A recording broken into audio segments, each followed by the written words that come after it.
Although rare, there have been times when one of Hell's own is so reckless and incompetent that not even Hell knows how to deal with them. Such was the case for Alpha Moxim. As an imp who was born in Hell, Alpha Moxim's chaos and destruction in his early years were a welcome norm of daily life. However, as he grew older, he became more rambunctious, brash, and arrogant. Before long, his chaos became unpredictable, even by Hell's standards, and eventually, he was ruled as a liability. Some even said that Alpha Moxim was more detrimental to Hell than the Exorcist's exterminations, as he would often attack Hellborn and other imps, something that the angels weren't allowed to do. Eventually, due to an overwhelming demand from the people of Hell, including Hellborn, sinners, and even overlords, Lucifer had no choice but to banish Alpha Moxim from Hell. Lucifer told him that he would be running reconnaissance for Hell by gathering info about the way of life on Earth and how it was constantly changing.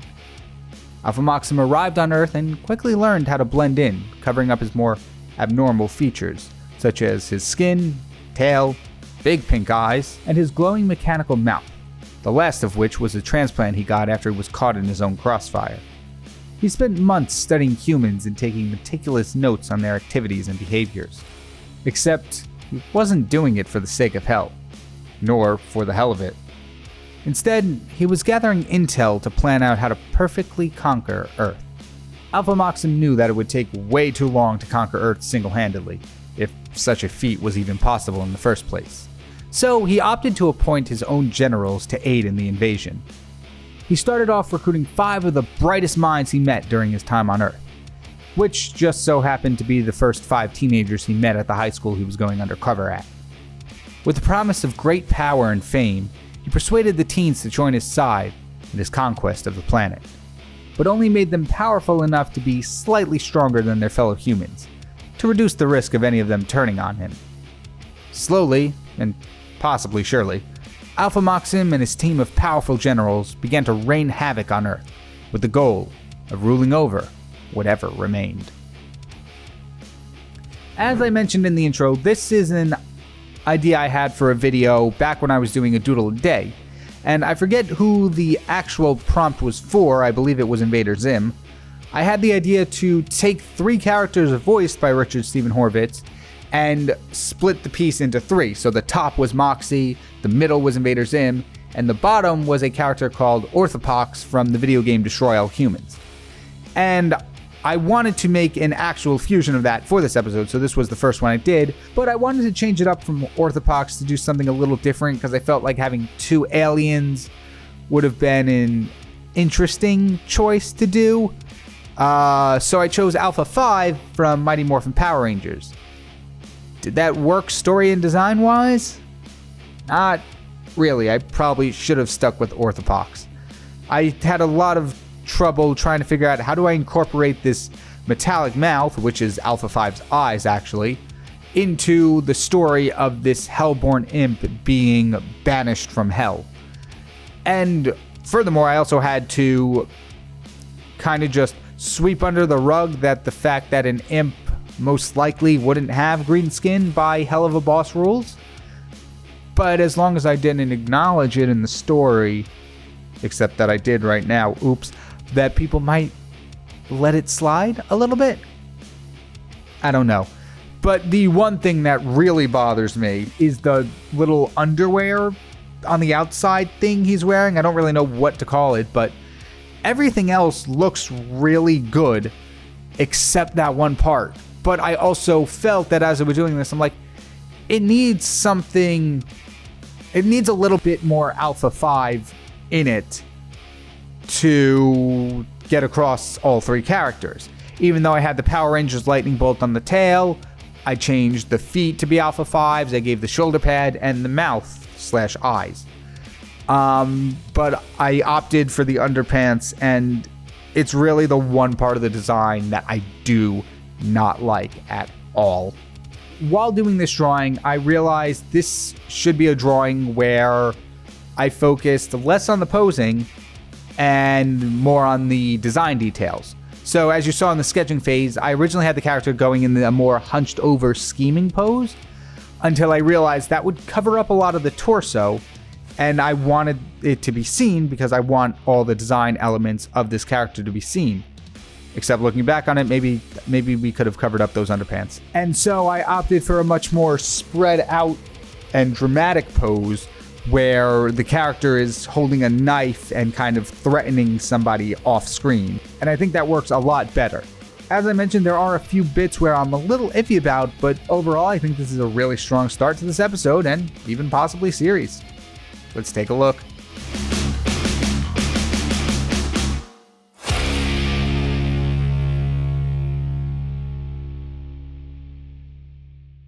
Despite being the head of a toy company, KyngPin had no idea what children liked. He genuinely did want to bring happiness to children, but every time he unveiled a new toy from Playtime Co., it ended in disaster and horror. Too often would he misinterpret what children were looking for when it came to toys. Like when he made an ice cannon after he heard a child say he liked cool things. The constant toy flops were taking its toll on the company until their finances were stuck deep in the red. KyngPin had only one more chance to save his toy company from going under. In a last-ditch effort, Kane surveyed a bunch of children about what kind of creature or entity they loved the most. Unfortunately, the results came back with a three-way tie between robots, snakes, and spiders. Knowing that it was impossible to make 3 separate toys on the shoestring budget they had left, Kane had the ingenious idea to combine all 3 of these toys into one. He wanted to make his last toy the biggest one they ever made, and so, quite literally, made it bigger in size. In addition to giving it sentience, based on the secret experiments that he was running underneath the facility to make the toys more lifelike, hoping that it would help boost sales. Unfortunately, like all the other toys that KyngPin pushed out, the children were not a fan of this new plaything that came to be known, rather disturbingly, as Mommy Gloinksy. The toy never made it past the testing phase, and with no money left to try again, KyngPin had no choice but to shut down Playtime Co. Since everything was closing down for good, none of the employees at the company bothered to clean out any machinery or discard any inventory, resulting in the factory being abandoned with every toy the company ever made being left to collect dust. Because of the sentience that KyngPin had given it, Mommy Gloinksy wandered the empty factory alone for months on end.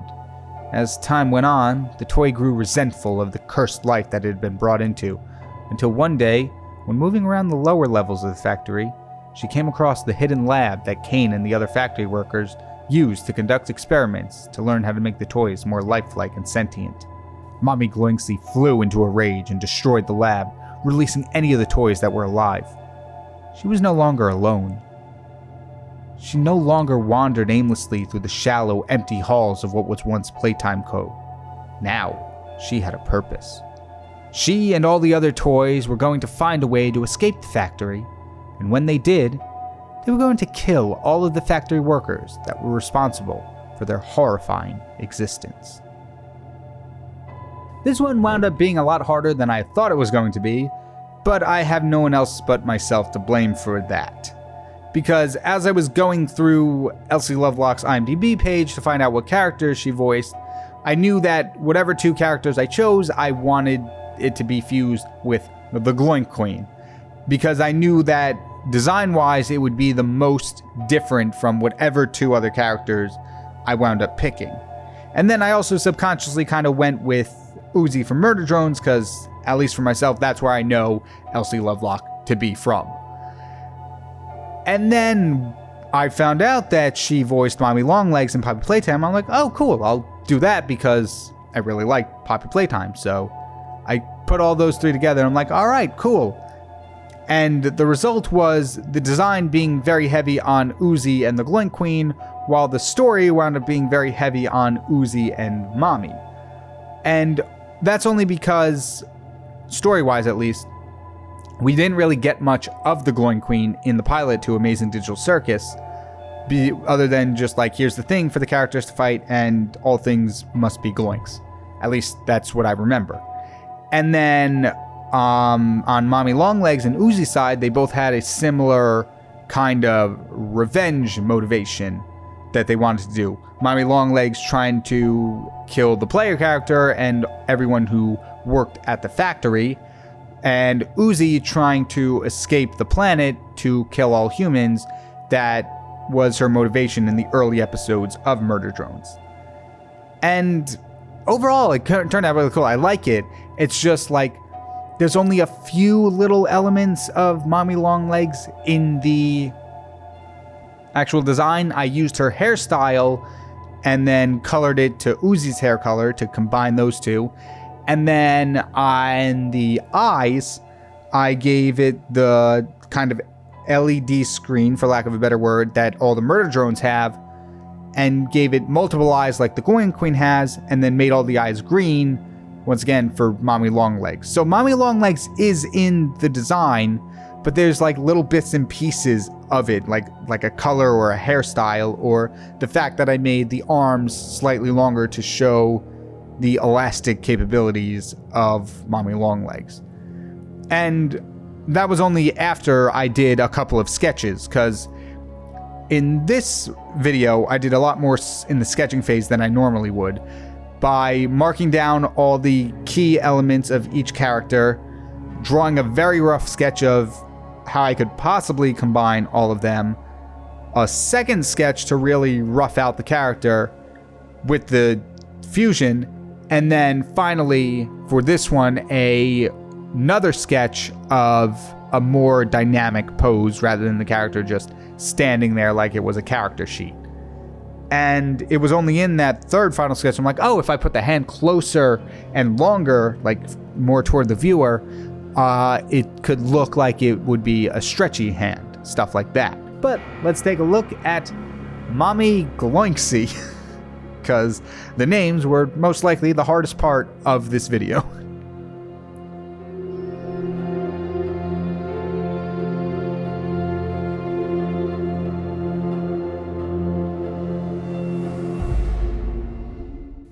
If you wish for your past to remain hidden and live a life of anonymity, it's best not to become the face of a notorious fast food chain.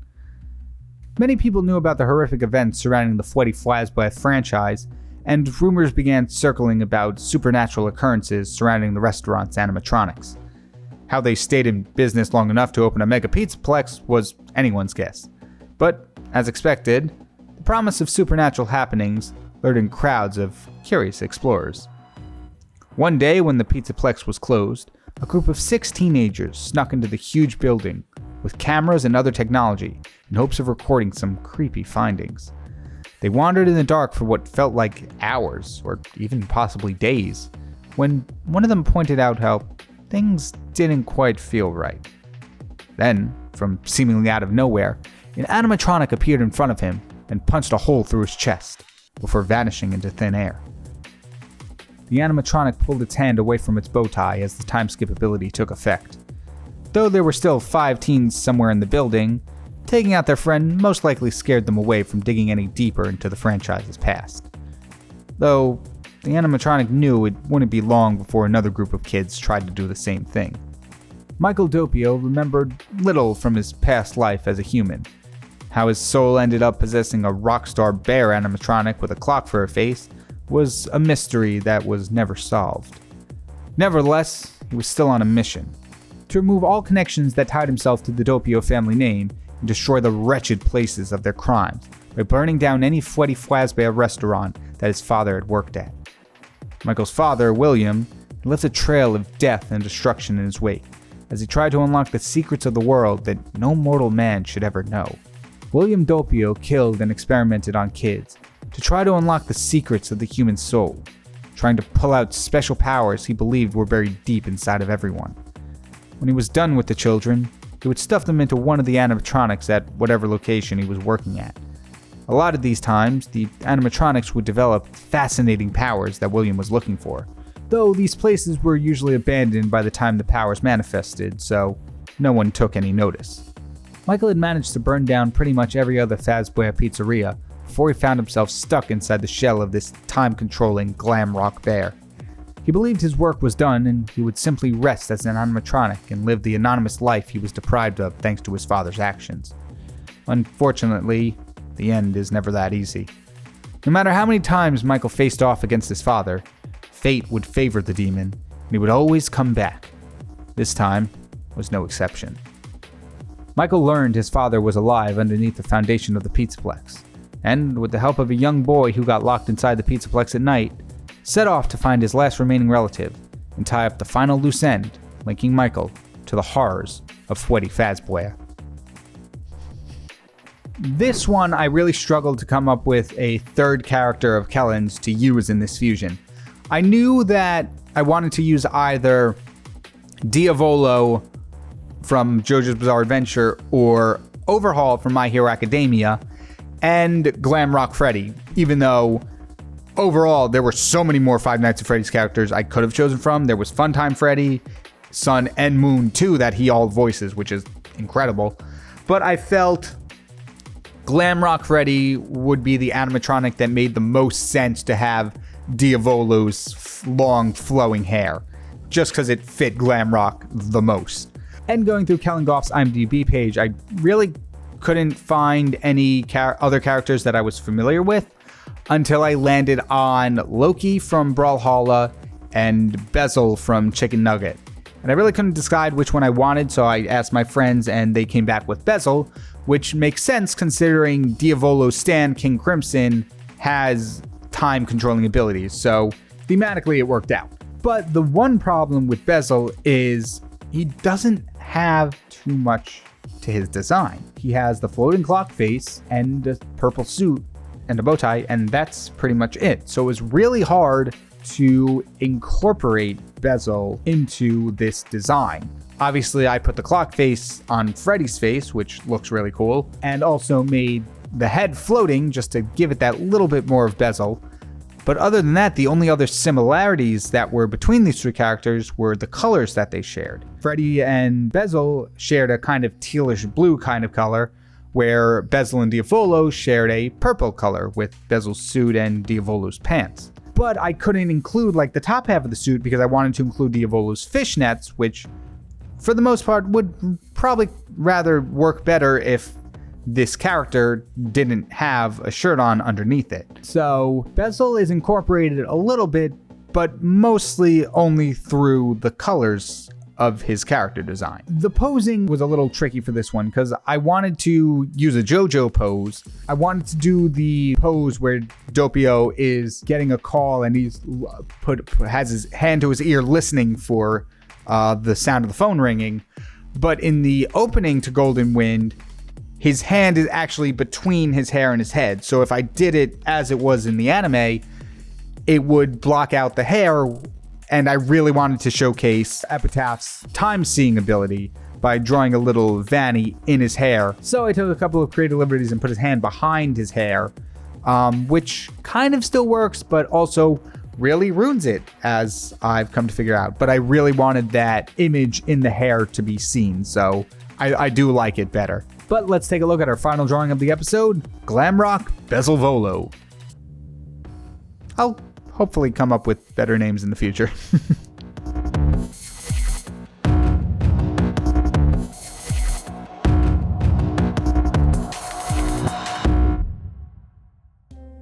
Roxtara Blight grew up as part of the Water Witch Coven on the Boiling Isles. For as long as she could remember, Roxtara was told that the Boiling Isles used to be a chaotic wasteland before Emperor Gideolzai came to power and put the Coven system in place. He claimed that the use of multiple elemental magic would soon bring about the end of days if the so-called wild witches who practiced said magic weren't quelled. In reality, the Emperor had a chokehold over the entirety of the Boiling Isles and used the Coven system to ensure that no one could overthrow him. One day, while walking through town, Roxtara heard a commotion coming from an alleyway. Curious as to what was going on, she headed towards the source of the noise. She found herself in a courtyard where several of the Emperor's guards and a hooded figure were engaged in a battle. Despite having overwhelming numbers, the guards were no match for the figure's multi-elemental attacks. Before long, the hooded figure stood over a heap of unconscious guards. They removed their hood and Roxtara let out an audible gasp. Standing in front of her was Ramona Luzang, her ex-girlfriend, who had disappeared without explanation years ago. Ramona turned towards her at the sound of the gasp, and once she realized who it was, ran off. Roxtara quickly chased after her, but couldn't keep up. Ramona wasn't even running anymore. Instead, she was riding around on a ball of air, preserving her stamina. Roxtara surveyed her surroundings to try and find a way to catch up with her. She summoned all the water in the nearby area towards her and created a huge wave underneath her feet, shortening the distance between the two girls. Roxtara used some of the water to form a katana and hurled it at Ramona. The sword grazed her shoulder, breaking Ramona's concentration and sending her tumbling across the ground. Roxtara slid to a stop as the wave died down around her. Being so close to someone she once loved sent her emotions into overdrive, overpowering her rational thinking. She grabbed Ramona by the shirt and screamed at her, demanding to know why she left and what she was doing attacking the Emperor's guards.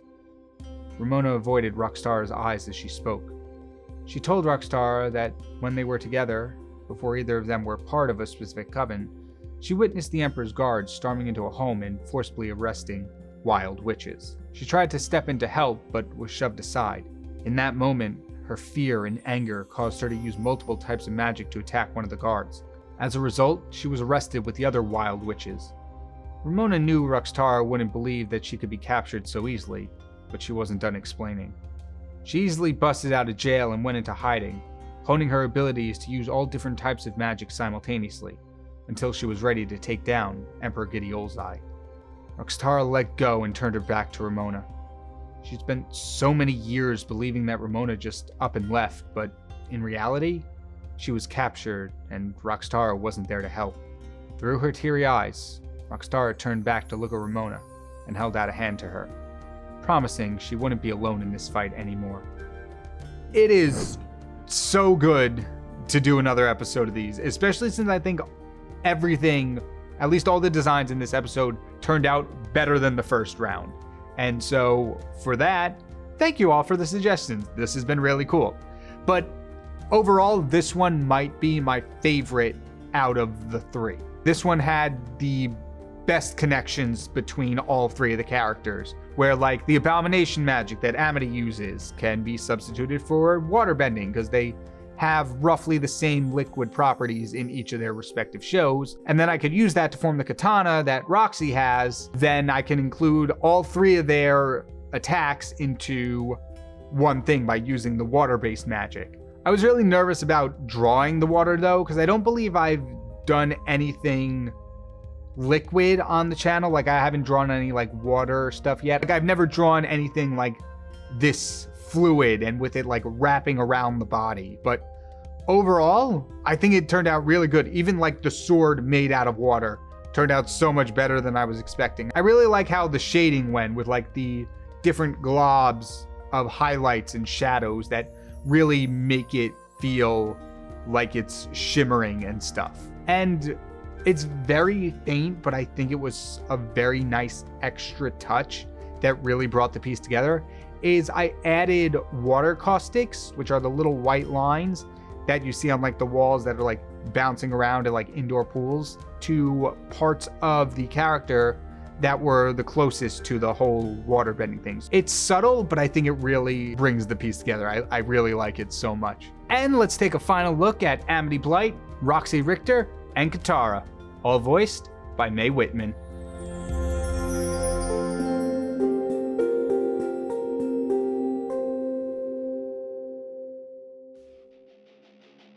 Eddie Poe always dreamed about being in a metal band, stepping onto the stage, axe in hand, and hearing the roar of the crowd increase when the lights come on.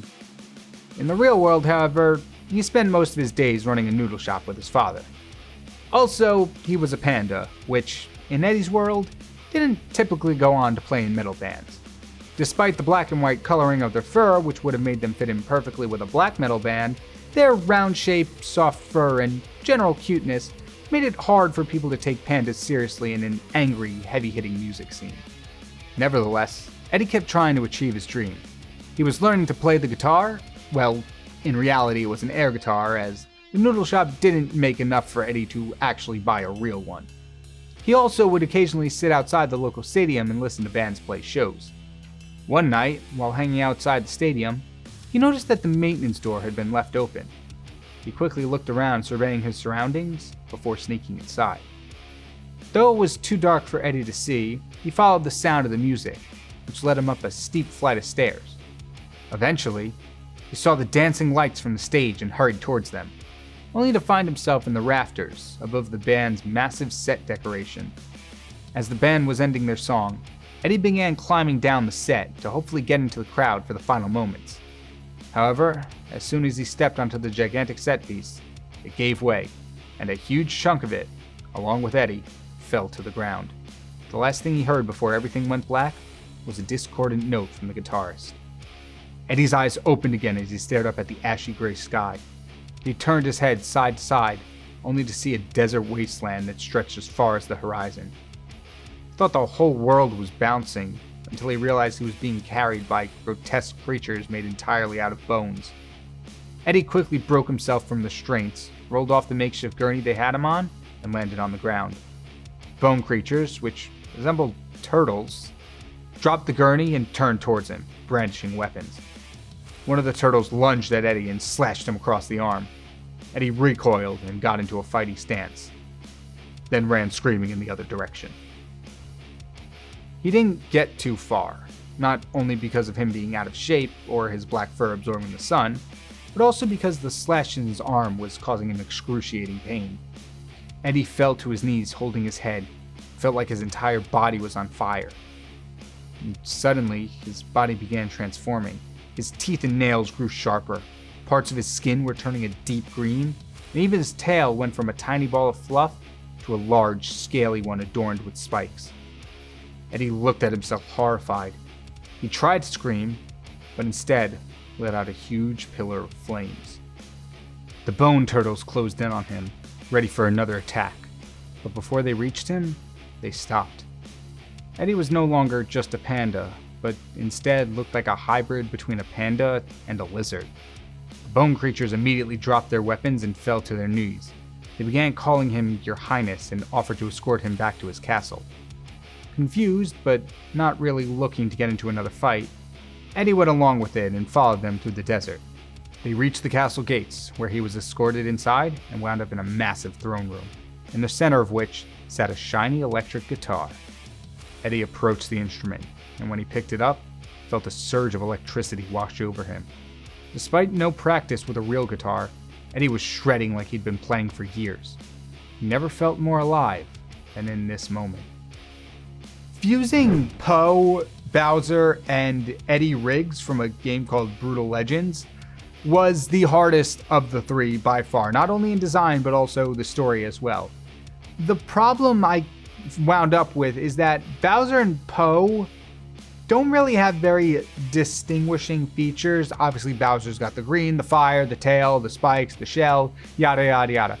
But Poe, on the other hand, is just a panda.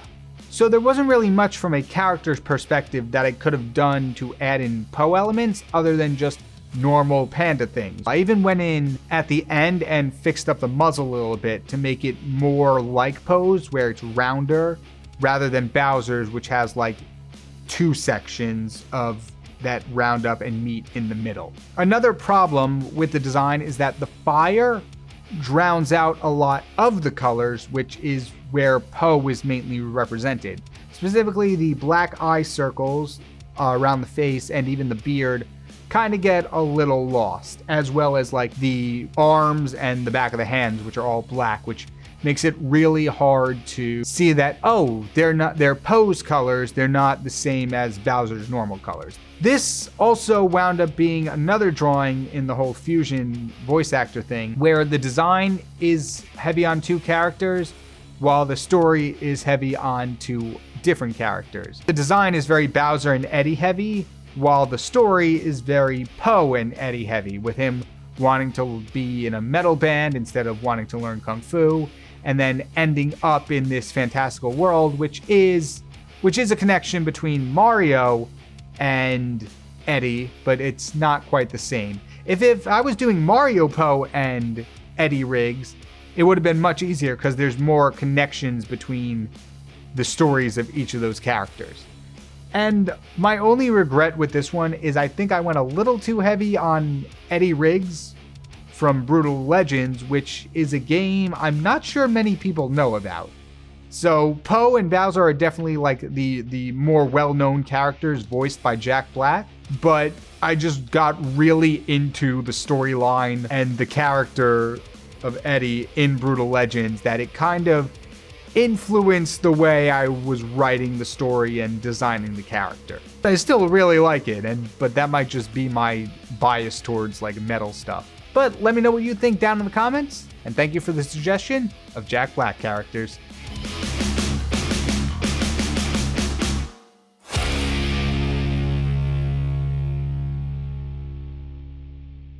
This was it, the final battle.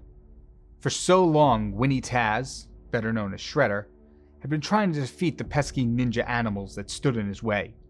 The four of them had been trained in the art of ninjutsu ever since they were exposed to that ooze, and no matter how close Winnie came to his victory, they always found a way to best him. But this time, he came out on top. Not only was he able to severely weaken the ninjas, but managed to destroy Splinter Robin, the previous leader of the Toon Clan, and the animal's master. Years ago, Splinter Robin had been the leader of an elite group of ninjas referred to as the Toon Clan. He was honorable and led the clan well, much to Winnie's dismay. Winnie wanted to rule the clan himself and intended to frame Splinter for a crime so that he may usurp the clan's current leader. When a master from another group of ninjas came to visit, Winnie set up traps that he used to humiliate the visiting master. First, he painted a near-identical entrance on the side wall of the dojo, causing the visitor to walk directly into it when he arrived. Then, Winnie placed rakes on the ground that would fly up and hit the visitor in the face when he stepped on them, and then drop banana peels around to make him fall. All the blame fell onto Splinter, who was banished from the clan soon after, allowing Winnie to take over and transform the Toon Clan into a dangerous criminal organization. Splinter fled to Thousand Acre City, but was soon followed by Winnie and the clan, as he vowed to destroy the old master for good. Shredder let out a vicious snarl, extended his claws, and moved so fast until his lower body became a rapidly swirling tornado.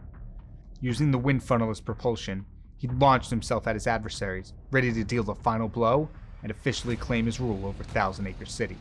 The animal ninjas tried to dodge, but he was too fast and managed to land hits on them, slicing each of the four in several places, wounding them even more than they had been from the previous battles going up against Shredder's minions. Shredder stopped, his lower half returning to normal, as he stood there and licked the honey off his blade. Rabbit, Piglet, Eeyore, Tigger, and Christopher Robin all laid in the grass feigning unconsciousness as Winnie defeated them in their pretend battle. Winnie fell to the ground next to his friends, and together they laughed as the sun set on another imaginative adventure in the 100-Acre Woods.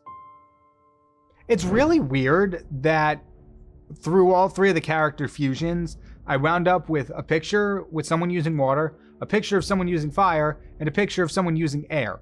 And I just didn't intend that. I think by the third one, I'm like, oh, this would be cool if I did it. And as I was drawing it, I'm like, oh, that's weird. Funny how that worked out.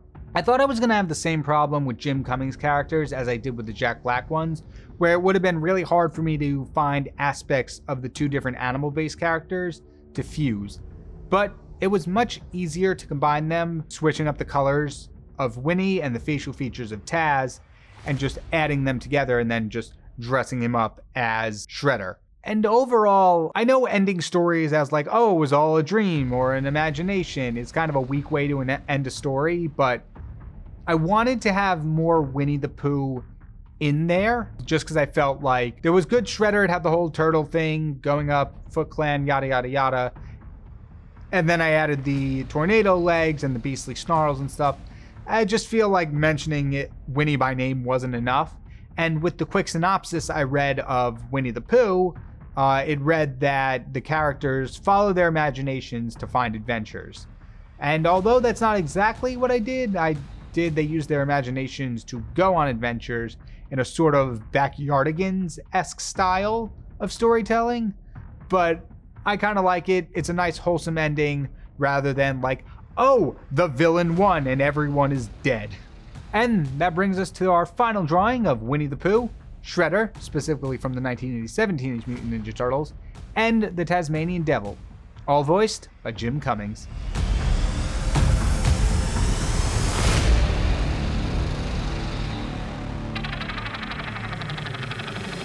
Hey, Vicky. Vicky Jinx Morrow approached the lunch table in which two of her classmates sat. The one who greeted her was a tall, green-skinned woman who had a group of snakes in place of her hair. The other one was pink skin and had fish-like attributes, including gills and fins. Hi Vera, what are you up to? Nothing too interesting. Miranda was just explaining the intricacies of napkin folding at me.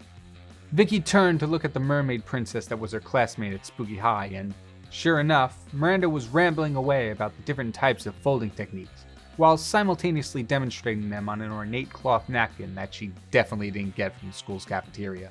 By contrast, this swan folding is for first wedding. Wow, that sounds really boring. Hey Miranda, catch! Vicky pulled out a tamari ball from behind her back and tossed it to Miranda. Instinctively, Miranda's hands flew up to catch the ball. However, her reflexes failed to notice the metallic face with sharp teeth attached to the ball. When the ball landed in Miranda's hand, the teeth began chattering as the ball began ticking. Miranda's eyes grew wide as she shot up from the table and ran out of the cafeteria, still holding on to the object, hoping to get rid of it before Vicky's homemade tamari bomb detonated. I heard Zoe was trying to start a food review magazine. Ask her how that tastes. I thought she'd never stop. Thank you, Vicky. No problem, Snakebite. Vicky responded and blew Vera a kiss.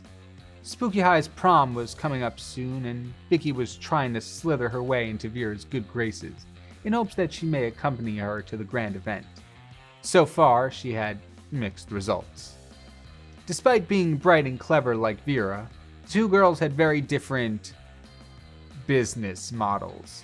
Vera had a much more corporate sense when it came to business, prioritizing power and wealth over everything. Vicky Jinxmaru, on the other hand, was there to create some chaos, favoring bombs and explosives to get what she was after. Though she wasn't always like this. Vicky used to be a playful and clever human girl, albeit a little immature. She had a love of tinkering with things and playing with tamari balls. Unfortunately, Vicky had died as a teenager due to a terrible accident.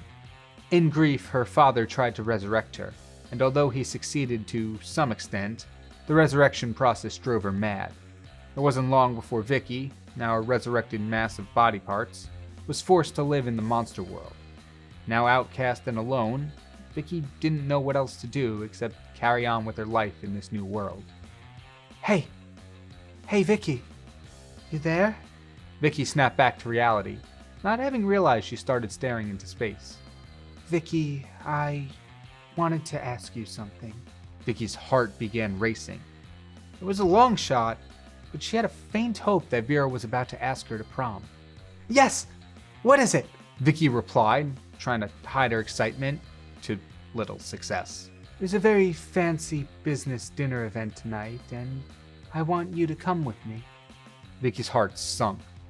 This was not what she was expecting. Tons of powerful and influential people will be there. CEOs from all different companies, and that would make me, us super rich and famous had we gotten a chance to work with them. So, what do you say? Vicky sat in silence, thinking. Vera's proposition sounded almost as boring as Miranda's napkin folding. She couldn't understand why Vera would ask her to tag along to an event filled with a bunch of arrogant, rich snobs. There were two ways Vicky could answer. She could tag along with Vera and play nice, grab some contact information from some wealthy CEOs, and help Vera. Or she could be honest with herself and follow her own business model. She decided honesty was the best policy. Absolutely! We'll get there super early and plant my tamari bombs under some of the seats, and then about an hour into the dinner, we'll hijack the event and toy with them until they give us their money. Whoa, Vicky. I was planning to go and make valuable connections with powerful people, but I can see your plans for the night could be disruptive to mine. I'm sorry I asked you. I'll see if anyone else less sporadic would want to come with me. See you never, Vicky. Vera's last sentence was laced with poison as she got up and left Vicky all alone.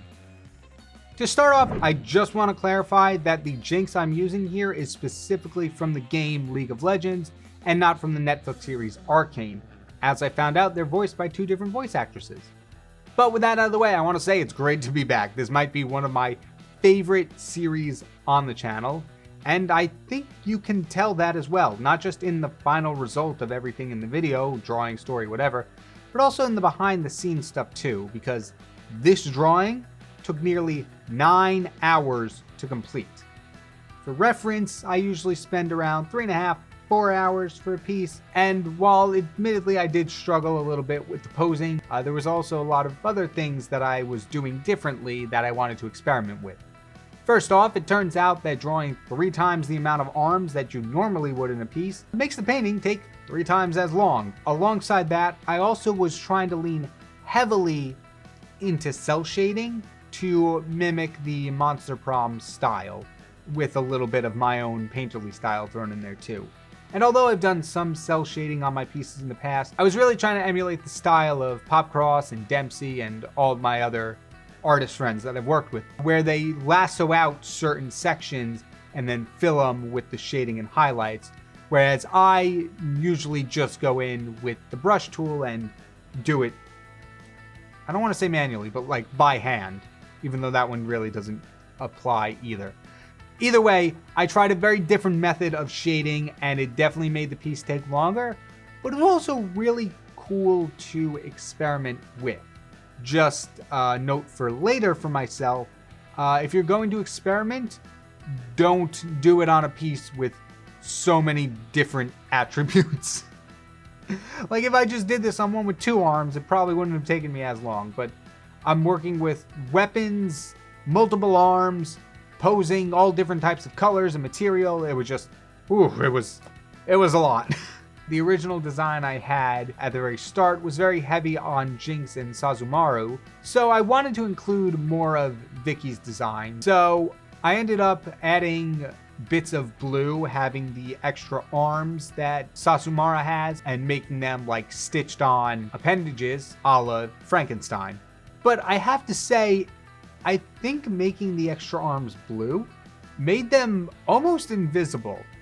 I really don't know how to describe it, but like if you're looking at the piece, just doing like a quick glance at the final piece, not seeing the process of it, the 2 normal arms stick out a lot, and then you kind of have to look for the other 4 before you like really realize they're there.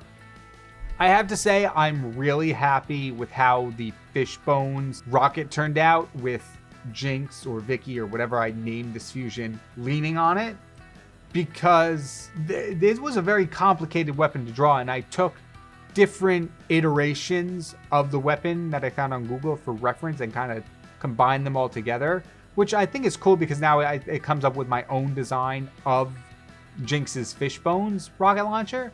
And so I'm really happy with how the design of the actual rocket launcher came out, and how I was able to have the weapon interact with the character, because that's not something I do too often. Like I'll have them holding things here and there, but really interacting with something disconnected from the character is something I would like to experiment a little bit more with. The only thing I do want to change about this one would be the long hair or the braids.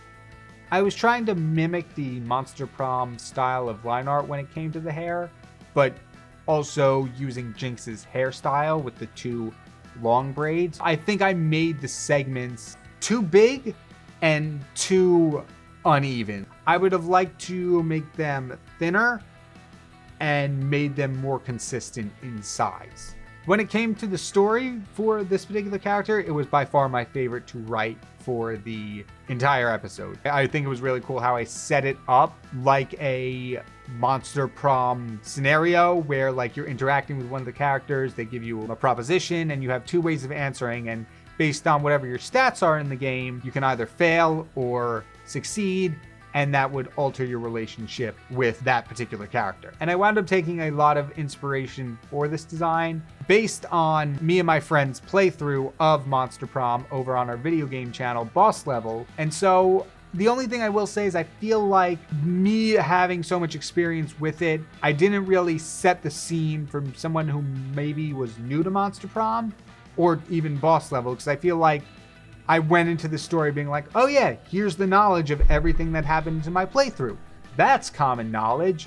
it's not. So I could have handled that a little better. That being said, I did throw in several jokes from our boss level playthrough. So if you have seen both of them, I'm interested to know if you caught it.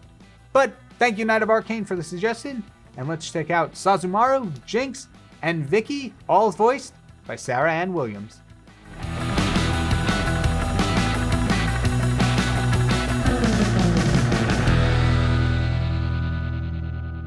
The room was quiet. A single ray of sunshine broke through the blinds, casting a small sliver of light onto the far wall. Clippings of newspaper headlines were lazily pinned to the wall with pieces of tape that were noticeably losing their adhesive properties. The clippings all depicted a muscular man with spiky hair during various acts of heroism. The door to the room opened as a man hobbled inside. He was thin and scrawny, nothing like the person in the clippings. He moved farther into the room and collapsed into a chair that was directly facing the clipping wall.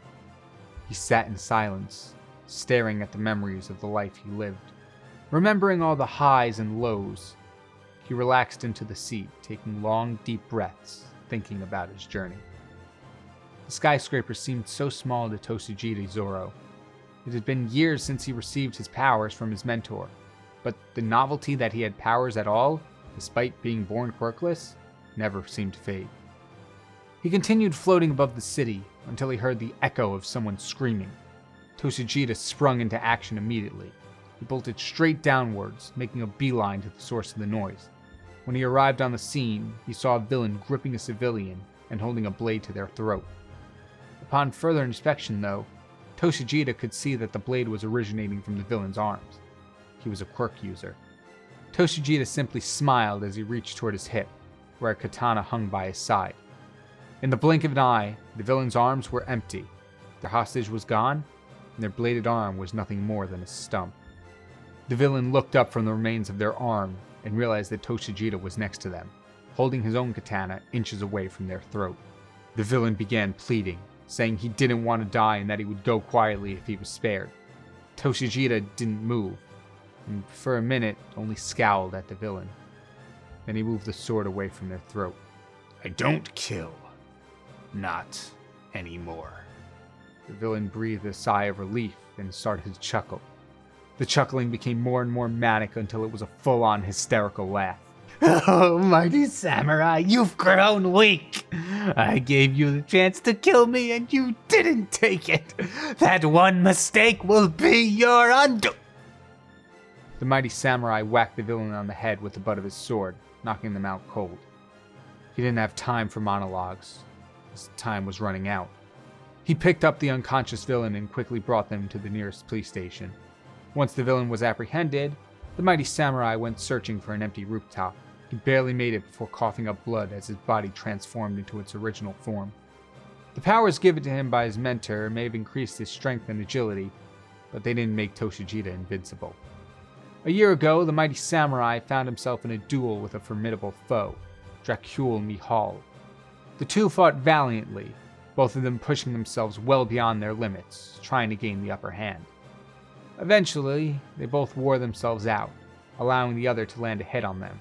Toshijita and Dracul had both managed to permanently damage their opponent's respiratory system with a slash to the chest. The battle had left Toshijita unable to maintain his mighty samurai form indefinitely, only being able to stay that way for an ever-decreasing amount of time. Toshijita took a deep breath as he heard another scream. He took form again and flew off the rooftop. Although he was no longer in his prime, he wasn't going to let his injury stop him from becoming the greatest hero ever. Again, this is another drawing that took longer than usual, even by longer standards. This one took 6 hours to complete. However, I know the reason why it took 6 hours to complete. Much like the last one where I was trying to emulate cell shading by doing the lasso thing that Popcross and Dempsey do, I was trying to emulate the shading style of All Might in this one, where he's so big and muscular that there's certain areas of his character that the light physically isn't hitting at all, and so it's just black shadows completely. And I think it turned out really well. I was a little nervous. I'm like, oh, I don't really know where I can put the shapes, because when it comes to cell shading and stuff like that, you want to, it's not just random. There's specific reasons to why the shadows are shaped the way they are. It did get a little washed out by the whole Saiyan light that you'll see later, admittedly, but it stayed true in the face where I think it was the most important, so I'm happy with it. And the sword in the mouth too was a really cool addition to draw, because Zoro from One Piece here feels like he's the least represented in the entire character design, so I threw in some different elements, shirt, armband, hair color, all that. But the iconic holding the sword in the mouth, I think really sold that Zoro was part of this as well. And honestly, having him with the sword in between his teeth really made that smile come across more as All Might too. So it pushed Zoro's and All Might's design forward. Story could have been a little better. I knew very little about Vegeta and even less about Zoro. Like, I faintly had an idea of who it might have been based on the character name, because I know One Piece by name and pretty much name and alone. And so I'm like, okay, that's who it is. And then to make things worse, the wiki didn't really have much. The wiki had general overview, appearance, that's it. So like, meanwhile, Vegeta's wiki had general overview, appearance, relationships, personality. Admittedly, there's a lot going on in Dragon Ball, but also One Piece is like 1,000 episodes. Like, I figured they had some read on Zoro's personality, but... So what I was mostly able to take from that was Zoro's fighting style, which I worked into All Might's heroism. And I do also think it was kind of cool to start off with like a flashback kind of thing, because both All Might in the current anime of My Hero Academia and Vegeta in certain points of Dragon Ball are both retired. All Might with his respiratory issues can't maintain his form anymore, and then Vegeta just settling down on Earth with Bulma. And so it starts with that. It starts a retired hero looking back on his life, and then it takes you through like, oh, the injury he got from the slash on his chest, which was part All Might and part Zoro. Thank you to Galahound19 for the suggestion, and let's take a look at the Mighty Samurai, Zoro, Vegeta, and All Might, all voiced by Christopher Sabat.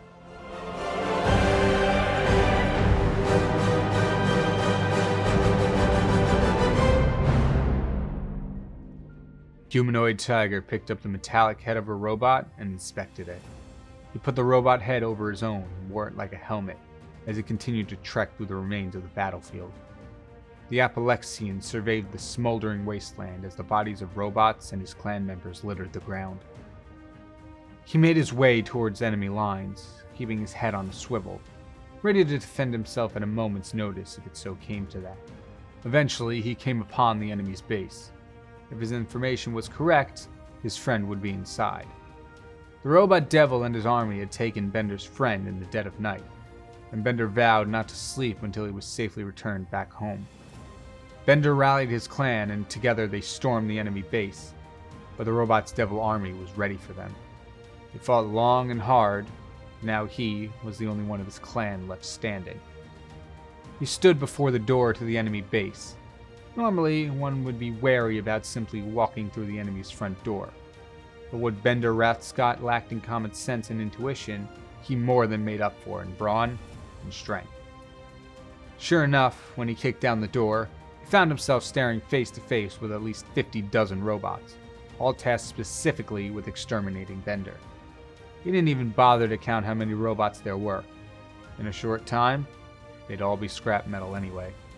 Bender launched into the air and fired multiple rounds from the machine gun attached to his leg into the crowd of robots, destroying a couple of them. He then spun around and landed an elbow drop on a few more. He continued to single-handedly destroy every single one of his robot adversaries through a combination of wrestling moves and his machine gun leg, until, as he predicted, there was nothing left but piles of scrap. He was about to continue his journey through the base when the sound of clapping echoed around him. Bender turned and saw the robot devil emerging from the shadows, with a cage containing his best friend close behind him.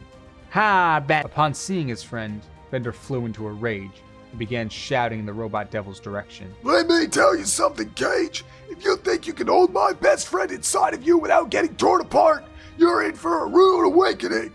The robot devil stared at Bender in confusion.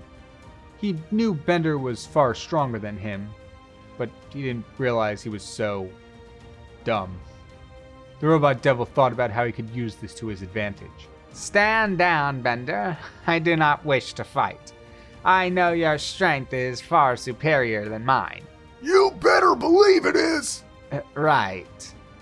Anyway, I'm willing to let your friend go. Then do it, little man! Please let me finish.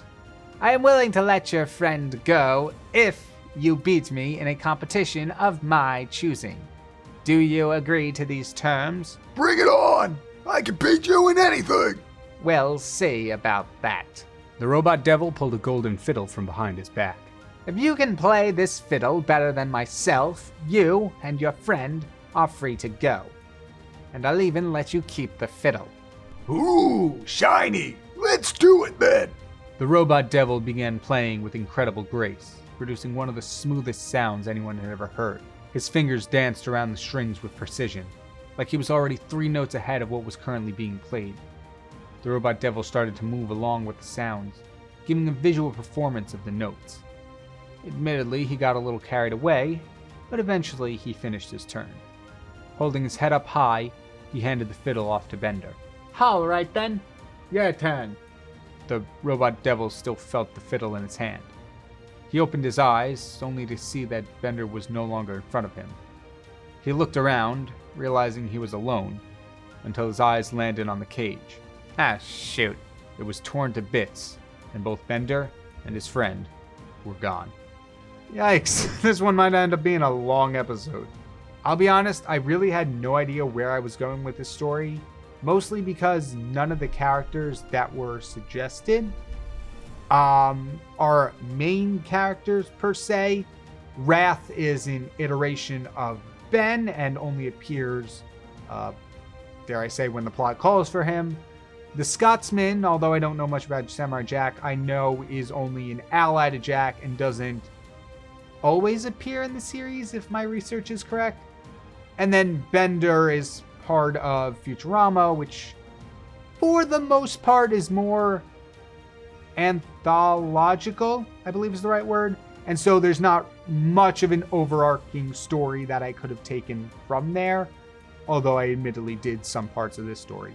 So I tried to combine little bits and pieces that I could. The Scotsman's wife being kidnapped from Samurai Jack, Wrath just being apoplexian, and the character's main personality, which I admittedly could have made a little ruder to work in more Bender. But then I really took a plot from Futurama where I think Bender is in robot hell, and then Fry and Leela have to battle the devil in a fiddle contest to win his soul back. But I did change it up a little bit. I made it a lot more crazy by working in the Scotsman, and then the ending, which was originally going to be Wrath hits the devil with the fiddle, which I researched and found that's the exact joke that Futurama used, so I did have to change it up a little bit so I wasn't blatantly copying the plot of the episode.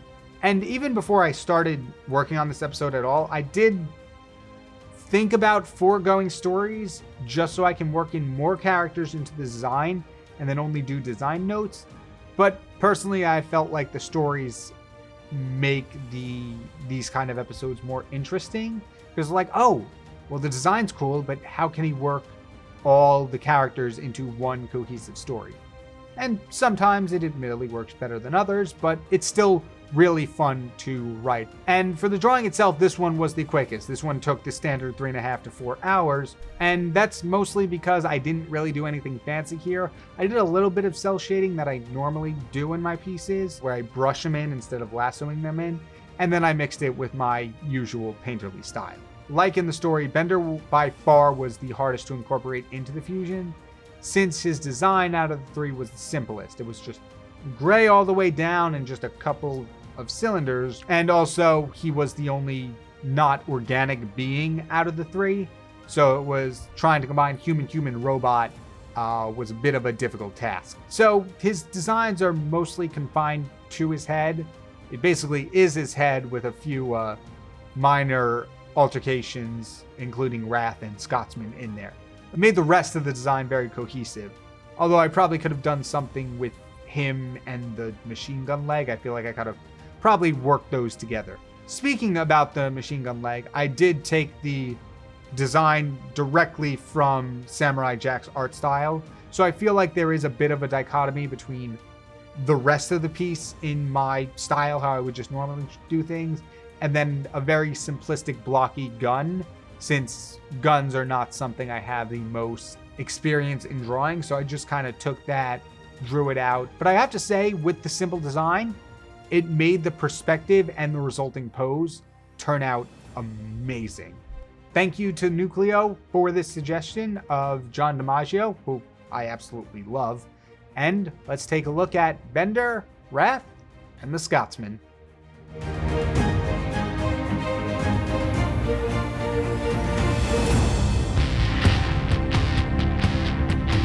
Dr. Albert Husker threw his cards on the table, revealing a royal flush.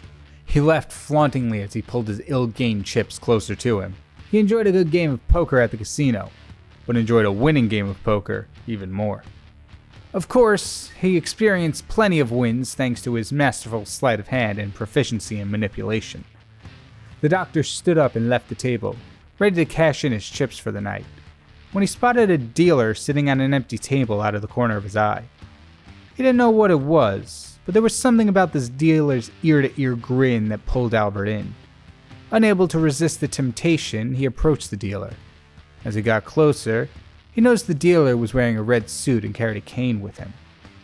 Albert sat at the table, and immediately the dealer began speaking. He said he wanted to make a deal. If Albert could beat him in a game of poker fair and square, he would be showered with unimaginable riches, much more than he could ever win through gambling.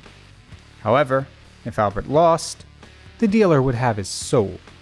Confident that he would win, and sort of brushing off forfeiting his soul, the doctor agreed. Luckily for him, Albert was more than capable of rigging the game in his favor. After being dealt the cards, Albert saw his hand was less than favorable, and was about to pull better cards from his shoe when a ghostly green chain came up from the floor and closed around his wrist. Albert tried to pull it off, but another chain appeared and did the same to his other wrist. Shocked, he looked back at the dealer, whose face had become more grotesque and monstrous. Fire circled around the two, and both him and the dealer were transported to hell. In hell, the dealer, who revealed themselves to be the devil Malabalastar, began to take the doctor's tainted soul. Now it was Albert's turn to make a deal. As a form of repentance for trying to cheat the devil dealer, Albert could get his soul back by finding more souls for Malabalastar to take. Albert tried to hide his surprise when the devil accepted and sent him back to Earth. Now just a soulless husk, Albert must find a way to swindle the folks of New Orleans into giving up their souls, lest he be dragged back to hell to become Malabalastar's plaything for all eternity. We're starting off strong because I think this might be one of my favorite fusions I've done in this whole series, mostly because of how I was able to implement more than 3 characters into the design. I approached this episode a little differently than I did the last 3 parts of this series, in where I did a little bit of character research and looked up what their stories were before going into the design, instead of doing the design first, doing all the story research after, and just kind of figuring out how they'll work together. And because of that, I found out about Dr. Facilier's sentient shadow that accompanies him throughout the movie. And I knew that utilizing that, I could include more than just 3 characters into this design, though it didn't really come up much in the story. And it worked out really well specifically for Keith David, because Keith David was a voice actor that a couple of people suggested in the comments. However, all the comments had different combinations of characters. So I wanted to make sure that I took into account all the characters that everyone was suggesting, rather than just taking the voice actor as a whole. And so, in addition to Husk, Dr. Facilier, and Spawn, and the main design, I used the shadow that Dr. Facilier has, and also included Grimlock and Goliath from Transformers and Gargoyles, respectively. And I think it was also a really good switch up of kind of not making the entire piece focused on the character and just having like this other part of it come in. So instead of just the character taking up the whole screen, it's now sort of this scene going on. And I think it looks really cool. Also, choosing to do the green fire coming out of the cards also creates the light source that is almost casting the shadow.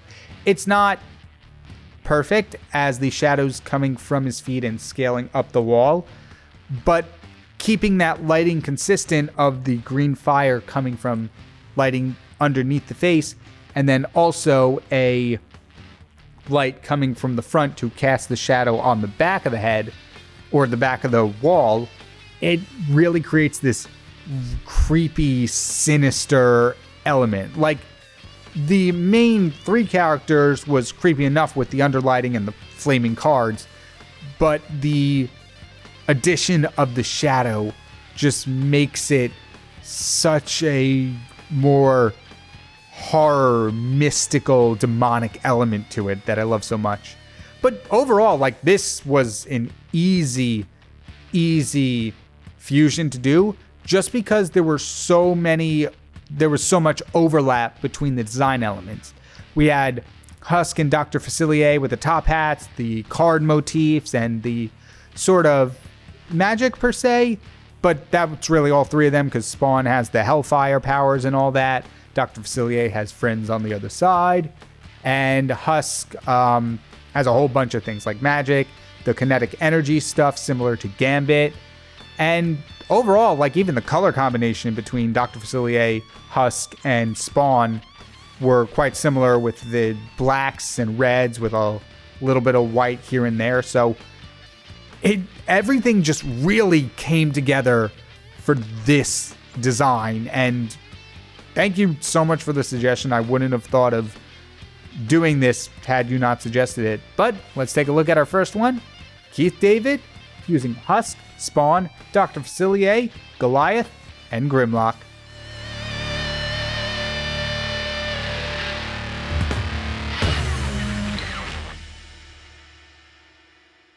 "500 years is a long time to be alive, and in that time, one's personality could change drastically. Long ago, Kominka worked as a child's defense attorney, doing her best to protect children from harm in the courtroom. In love with being in the spotlight, Kominka often got carried away with theatrics, leading to a childlike temper and occasionally clumsy verdicts that she didn't intend to make. Anytime the attention she received was in a negative light, though, she would freeze up and stutter her way through the rest of the case. Overall, though, Kominka was loud and excitable. Unfortunately, Kominka's flair for the dramatic had caused her bosses to reach a tipping point and lay her off. As she was walking home in silent shock, she was confronted by a mysterious glowing being. The being introduced themselves as Hendano, and they needed Kominka. A prophecy had foretold of a dangerous man who would go on to kill 5 children and then stuff them into animatronics. Before Kominka could argue, Hendano cast a spell that divided up their soul and body, and placed the pieces of them inside Kominka, turning her into an animatronic herself. Not only that, but she also found herself on stage of a decrepit family pizza place. Hendano explained that Kominka would be a walking security camera. They had given her access to a criminal database and facial recognition. All she had to do was stand on the stage and keep watch for any suspicious individuals, as well as periodically checking in on the security guard each night. With no choice, Kominka kept watch for nearly 5 full centuries, standing still in that abandoned building, watching security guards at night, none of whom matched the criminal database. Eventually, Hendano came back and reversed the curse, returning Kominka to her normal state. However, the 500 years of solitude damaged Kominka's love for the spotlight. When she returned to working in the courtroom, she found she would freeze completely and start to shake whenever she tried to say anything. The only way she'd be able to communicate with anyone during a trial was through writing in a notebook. The only hope she had for regaining her love for theatrics in the courtroom was a man who took notice of Kominka's communicative disorder and wanted to help. Before we get into the design notes for this one, I want to apologize for 2 things. One, I did change up the character suggestions in the comments slightly. I'd like to make sure that any suggestion that you put in the comments, I'm using the exact voice actress/actor and all the characters you provided. However, in order to make a better fusion design, I switched out Risa with Toy Chica because I felt like Komi and Risa were just a little too similar and plainclothes that it'd be difficult to include both of them into the design. Going off of that, however, I'm really sorry for this monstrosity. I'm not gonna lie, looking into the characters you suggested for Amber Lee Connors, the amount of detail in Farina's character design made going into this piece a little daunting. Whenever I see a lot of detail that I have to draw, I'm like, I don't know if I'll be able to do it justice and replicate it. But overall, I'm really happy with how it turned out. I did struggle a bit to come up with a pose because it was hard to find a balance between Farina's theatrics and Komi's shyness. They're complete polar opposites. I did end up leaning more with a theatrical pose, but one that's a little more reserved. So instead of like holding hands out for the world to see and taking up more space, it's like a little more inward, like pointing to your chest. Of course, the other arm is outstretched, but I went with the more theatrical side of it because I also plan to do like a secondary face in the corner to kind of show the characters in a monologue. And I was going to use the designs from Komi Can't Communicate, where Komi is just like, has these huge eyes and is trembling whenever she tries to speak. And I tried to also combine that with the Toy Chica design, where Chica is missing her beak. And that became a cursed nightmare. Overall, between this entire episode, one thing I'm really proud of is the difference in body types between all three drawings. As I've mentioned before, I'm still new to trying to draw female anatomy. It's much more of a unknown territory for me than male anatomy is.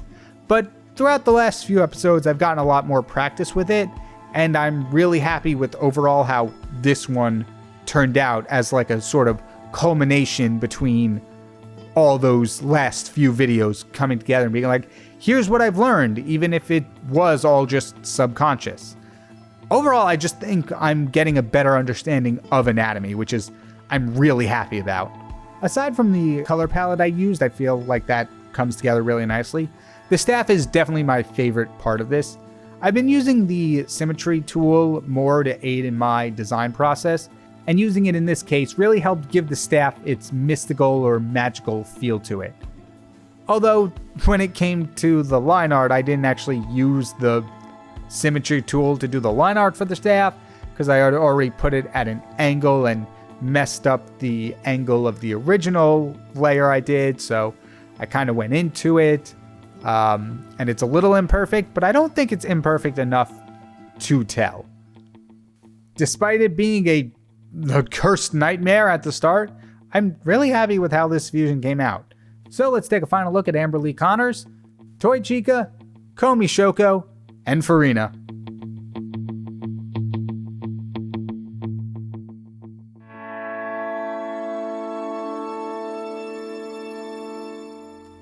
Nero Hinata, or simply patient number 9, was meant to be the ultimate being, a human with every talent and ability, created to instill hope into all of mankind.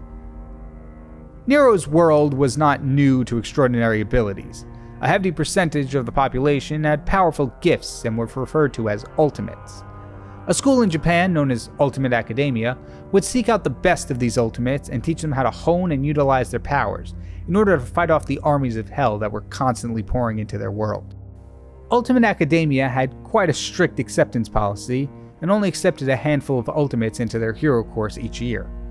It wasn't long before the school's costs vastly outweighed their income.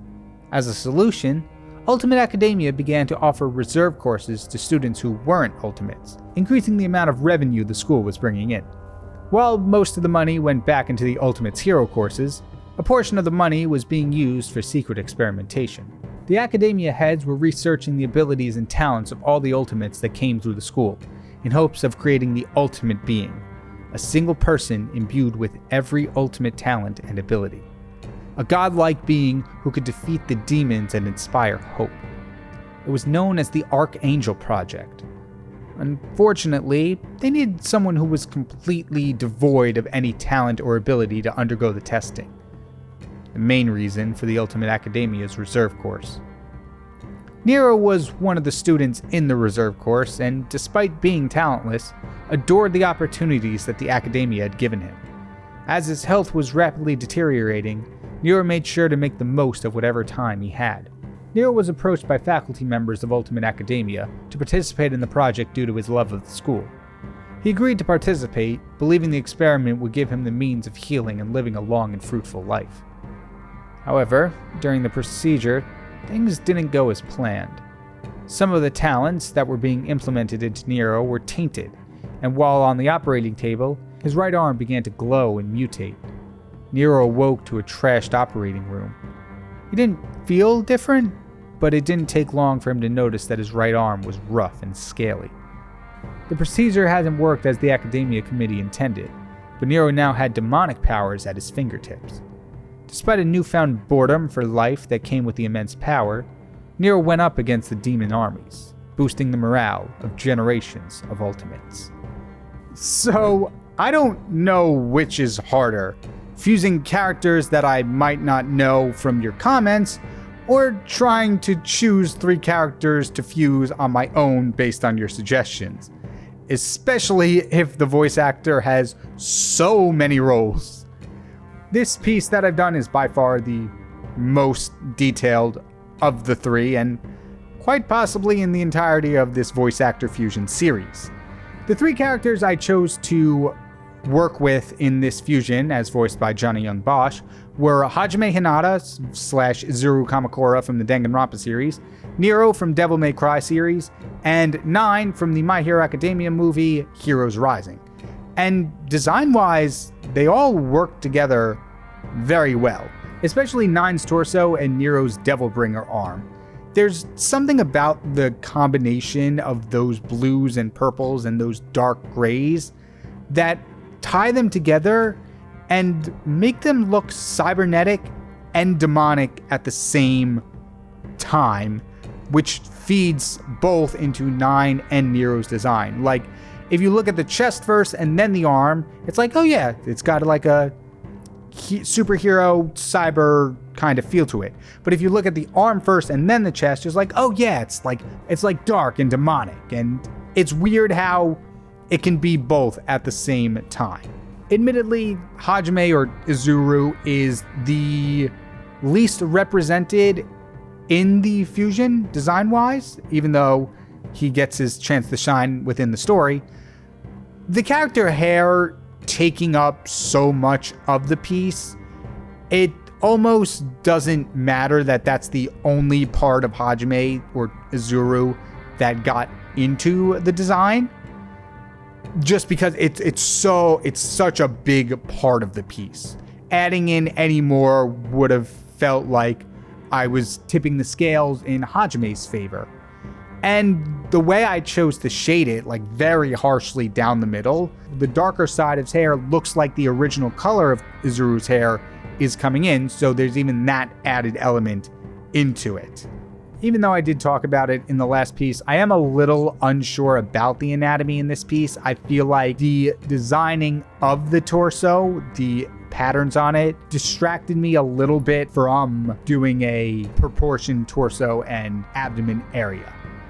But I'm really happy with the amount of detail in this piece, and the shading, the way I chose to shade it, makes that anatomy really hard, like the anatomy discrepancies, a little hard to see. So if you're just looking at the final piece, I don't think it would be as noticeable. However, I do regret the way I shaded it because it blocked out the gun a lot, and guns are tricky to draw, and especially if there's like a hand holding them a certain way. So I'm really, really happy with how the the gun turned out, and I'm a little sad that it ended up being on the dark side of the character. Like I mentioned in the last one, when it comes to a lot of detail, especially more natural detail where it's like scales and rocks and stuff like that, I never know how I'm gonna tackle them, but doing a sketch out of how I wanted it to look out before I went into the final rendering, and of course trusting the process, I got a scaly and rocky texture that I was hoping for without having to meticulously put in every single scale and rock. But let's take a look at our final drawing of the episode. Johnny Young Bosch with Hajime Hinata / Izuru Kamakura, Nero, and 9.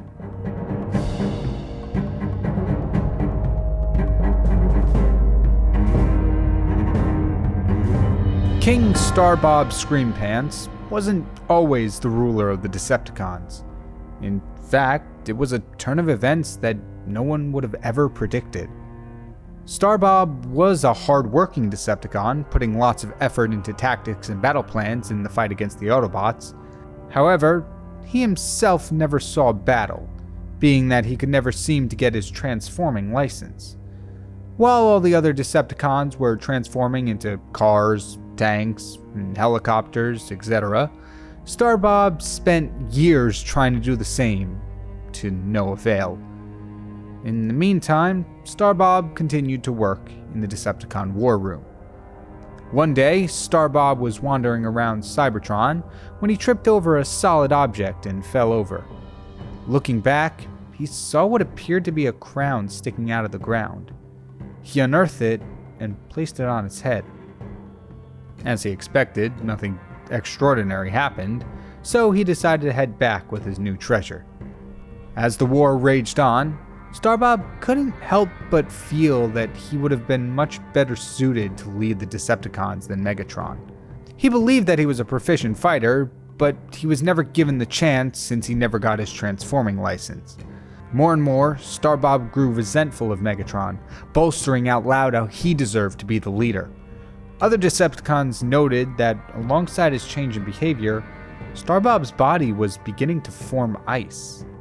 On a few occasions, one of the Decepticons would try and remove Starbob's crown, causing him to erupt in a violent outburst, and even killing the offending Cybertronian at times.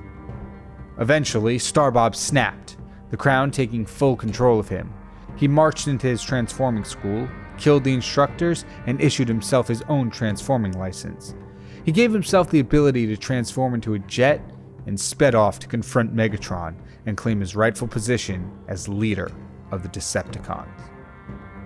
Doing the voice actor fusions this time around with a overarching theme between all the drawings has made me realize drawing Transformers, robots, mechs, and all that take a long time to draw. I know I'm relatively new to this subject, having not drawn machines a lot on the channel, but making sure all the angles of the initial shapes look right, and then making sure all the designs on top of those initial shapes look good too, is a lot. The sketching phase, which has, in fairness, been taking me longer, just took way longer than even the longest drawing I've ever done on this channel. But that being said, I really like the idea of doing voice actor fusion episodes with a common theme in mind, or this one being Transformers. Every voice actor I'm fusing voiced at least one Transformer. And Tom Kenny was a voice actor that a couple of you suggested, and two of the characters that were consistent across all those comments were SpongeBob, obviously, and the Ice King from Adventure Time. So I knew I had to include both of them along with Starscream. However, two problems arose from this combination of characters. For one, the Ice King doesn't really have much going on to his design outside of the face region. He's got the eyes, the crown, the beard, and then just kind of a blue robe.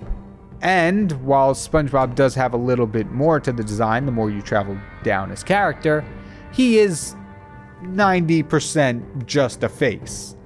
So a good portion of this fusion was combined only to the head, but with the addition of the helmet that Starscream has, it did not give me a lot of real estate to add a lot to the head.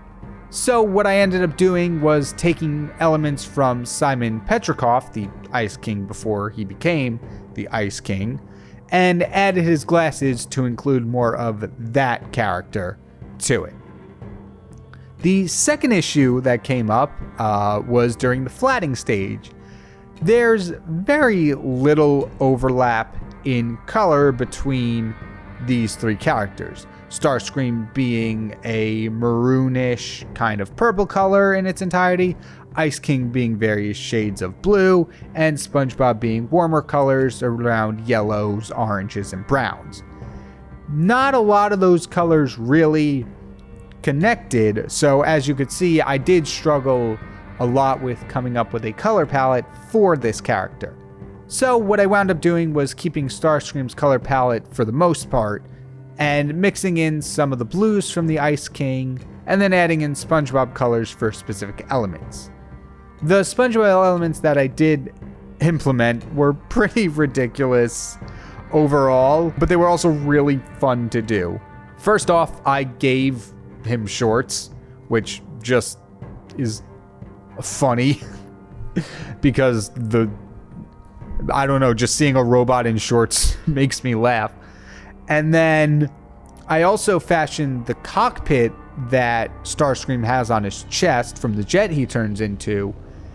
I recolored that so it looked like SpongeBob's tie, which, yes, in SpongeBob's original design does look like it's on his lower half, but because it's a full square, you don't get the distinction between upper and lower body on him. So although it does look like the tie is part of his pants, which is what I always thought growing up, that's a shirt. He's wearing a shirt that goes immediately into pants. And so I was able to create a tie out of the design from Starscream. And the one final piece for the Ice King that I was able to subtly add into in the end is when I was rendering the bubbles that Starscream has, for some reason, originally it was going to be a jellyfishing net, I added little frost effects around the edges of the bubble to make them look like they're freezing over. I was originally going to do like the rays of ice that the Ice King has, but I didn't really like how it was looking. So this is a way to implement those ice powers that the character has being in part fused with the Ice King. But I'm really happy with how this first one turned out. So let's take a look at Tom Kenny, Starscream, SpongeBob, and the Ice King.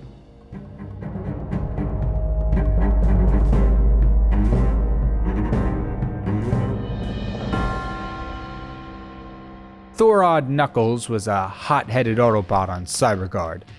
Headstrong and stubborn, but gullible, Thorod would often unintentionally cause trouble for those around him. Eventually, Thorod was banished from Cyberguard by Odimus Prime and sent to Earth. Thorod found himself alone in a place called Angel Island, with no memory of who he was prior to ending up there. He spent days exploring the island, eventually coming across a glowing green emerald hidden deep inside of a cave. He could sense that the emerald held great power, but when he tried to lift it, he found it was extraordinarily heavy for its size. Despite his strength, he couldn't even get it to move an inch. Thorod spent weeks examining the emerald and trying to lift it, but no matter what he tried, the crystal remained firmly in place. At some point, Angel Island was visited by a scientist who was keen on weaponizing the emerald's power. As he got closer to it, he ran into Thorod, who refused to let the scientist go any further. Thorod chased the scientist off Angel Island, claiming the emerald would remain there for as long as he was able to protect it. However, when he returned to the cave, he realized that he was suddenly able to move the emerald. As he picked it up, lightning began to arc around him. He could feel the emerald's power flowing through him as the emerald itself shifted into a hammer. Using the emerald's power, Thorod vowed to protect Angel Island and the emerald from anyone who tried to take it. This one is by far my favorite of the episode. which is a little weird because I'm not as familiar with Travis Willingham's work as I am with the other two voice actors in this episode. But really, I guess that shouldn't have a bearing on how the art itself turned out. If you're a longtime viewer of the channel, you'll know that I give praise any chance I can to using references for posing, shading, and whatnot, and that's exactly what happened here. I wanted to have a very Thor-like pose for this character, and so I looked up Thor poses. And the one that I chose to use for this one is just so good. And because I'm using Thor elements among other characters, it just fits the character so well. The foreshortening and perspective were a little challenging for me, but I'm really happy how it turned out. For some reason, I feel that Thor is a little on the underrepresented, if not subtle side. Like, there's the hammer, there's the lightning, and there's the cape and the helmet. But for some reason, it doesn't really seem to pop out as much as the hot rod and knuckles elements in the design. And maybe that's because for this particular episode of Voice Actor Fusions, I chose the overarching theme and chose to make the base of each character Transformers. And so maybe that affects the way I see some of the other elements being implemented. Unlike Tom Kenny, the three characters that I fused for Travis Willingham had massive color overlap, with all of them including red as a main color, if not the only color, in some way, shape, or form. However, though, this also presented a challenge in and of itself. When I'm doing these voice actor fusions, if I ever feel like a character is underrepresented in the actual design of the character, I'll often change around the colors of the character to more represent the character I feel that was underrepresented. If all three of the characters have the same exact color palette, it makes it really hard to do something like that. But luckily, I was able to use the different shades of red from each of the three characters at some point in this piece, and it really brings the whole thing together. And at the end, I went through, added some lightning effects, arching all over the bodies between the shoulders, the eyes, and the hammer, and affecting the glow. And it just looks so good. I love using references. I really need to start using them more often because they are very helpful. But I love whenever I get to include glowing elements into a piece. They just add so much to the piece. But let's take a look at the final result of Travis Willingham, Knuckles the Echidna, Hot Rod, and Thor Odinson.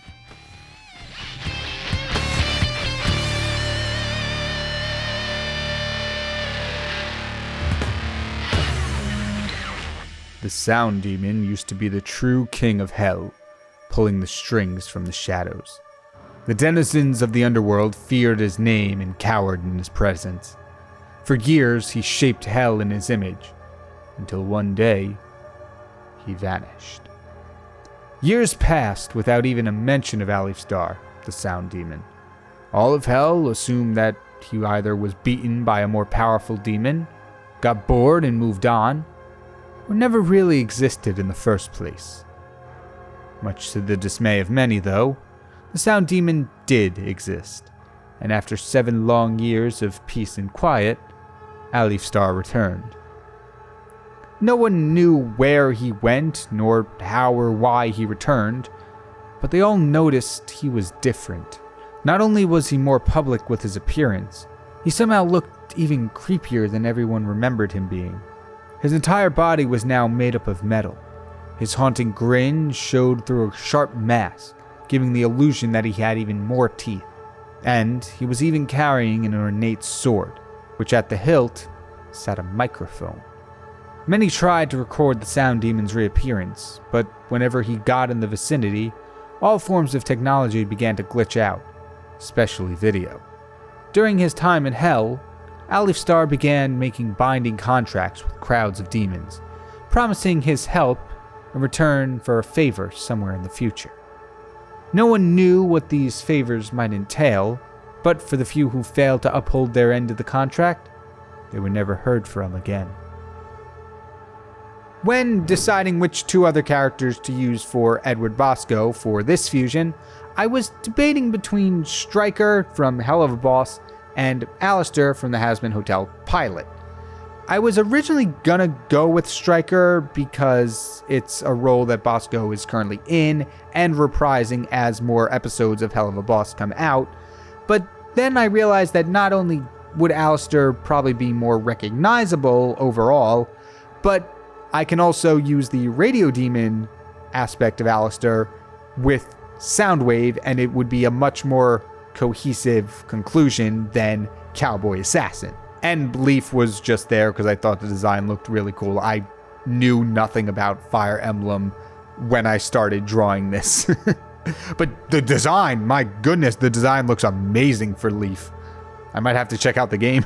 While the first 2 drawings in this episode had very dynamic poses, very action-heavy poses with one arm outstretched for some reason both times, I wanted to do a bit more of a static pose to show off the sword-staff combination that this character has. And I was trying to encapsulate Alistair's theatrical personality, kind of like the theatrical poses he's doing in the reference picture.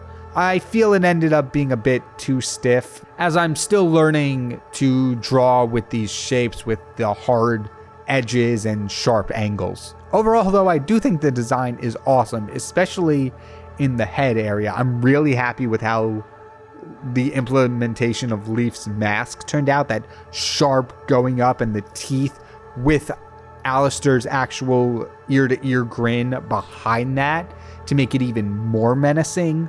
That whole head area turned out super well.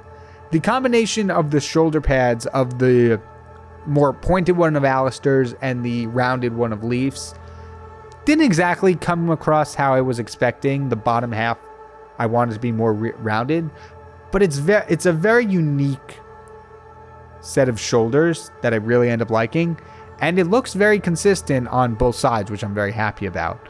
And while I mentioned in the other 2 that, like I said, I made the base of each character a transformer, I feel unfortunately it's the most prevalent here. Like, it is like 90% transformer, 5% Alistair, 5% Leaf, kind of. And while I didn't per se include specific design elements of Leaf and Alistair, my favorite part is the subtle implementations of the characters instead. So Soundwave, the transformer, can transform into a cassette player like a boombox with the glass cabinet on his chest and the buttons beneath that.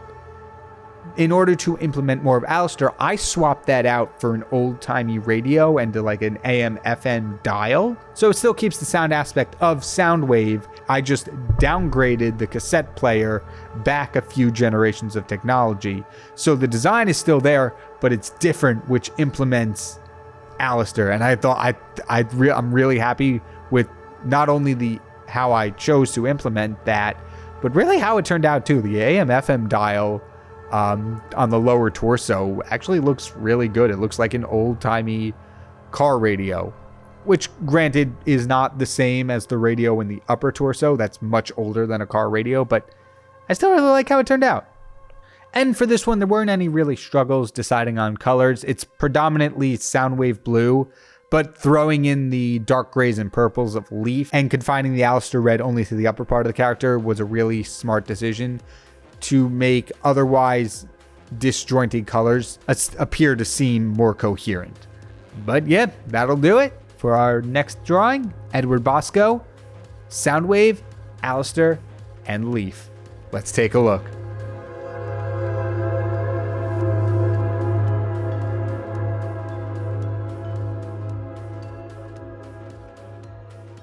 Nicky Jax Rickaby was originally a coal runner for the Lackadaisy Manor. He and the other members of the manor were tasked with discreetly procuring coal that was mined off-world to keep the manor functional. However, his theatrical and eccentric personality would often cause him more harm than they did good during jobs. On top of that, he liked to mess with his companions, leading them to make rash decisions out of anger or annoyance that would jeopardize the jobs as well. Unfortunately, Mutessa Kane had to keep him around at the threat of Nikki blabbling to the authorities about their little operation. Luckily, Mutessa eventually found a better use for Nikki, and one that would keep him away from the manor, hopefully for good. During a particularly botched job, Nikki returned to the manor badly damaged, missing one arm and a large gash through his head. According to the others, their rivals, Marigold, had intercepted the pickup of coal and ambushed them. Nikki took the worst of the damage and was effectively dead. No one would have blamed Mutessa for simply tossing Nikki's body out with the trash for all the problems he's caused. But she had a better use for him now.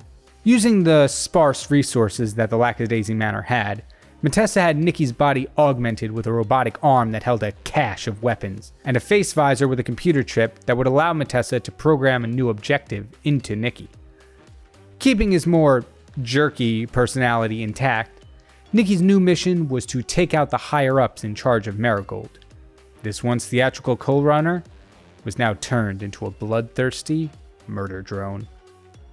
It only took 6 parts, but we finally got to a voice actor fusion of one of my favorite voice actors out there. The one, the only, Michael Kovacs. I've gotten a lot of suggestions for Michael Kovacs, and at least some of them appeared on the side of the screen at the start of this little segment. And I honestly don't know why it took so long to get to Michael Kovacs, since he's one of the reasons I started doing voice acting myself.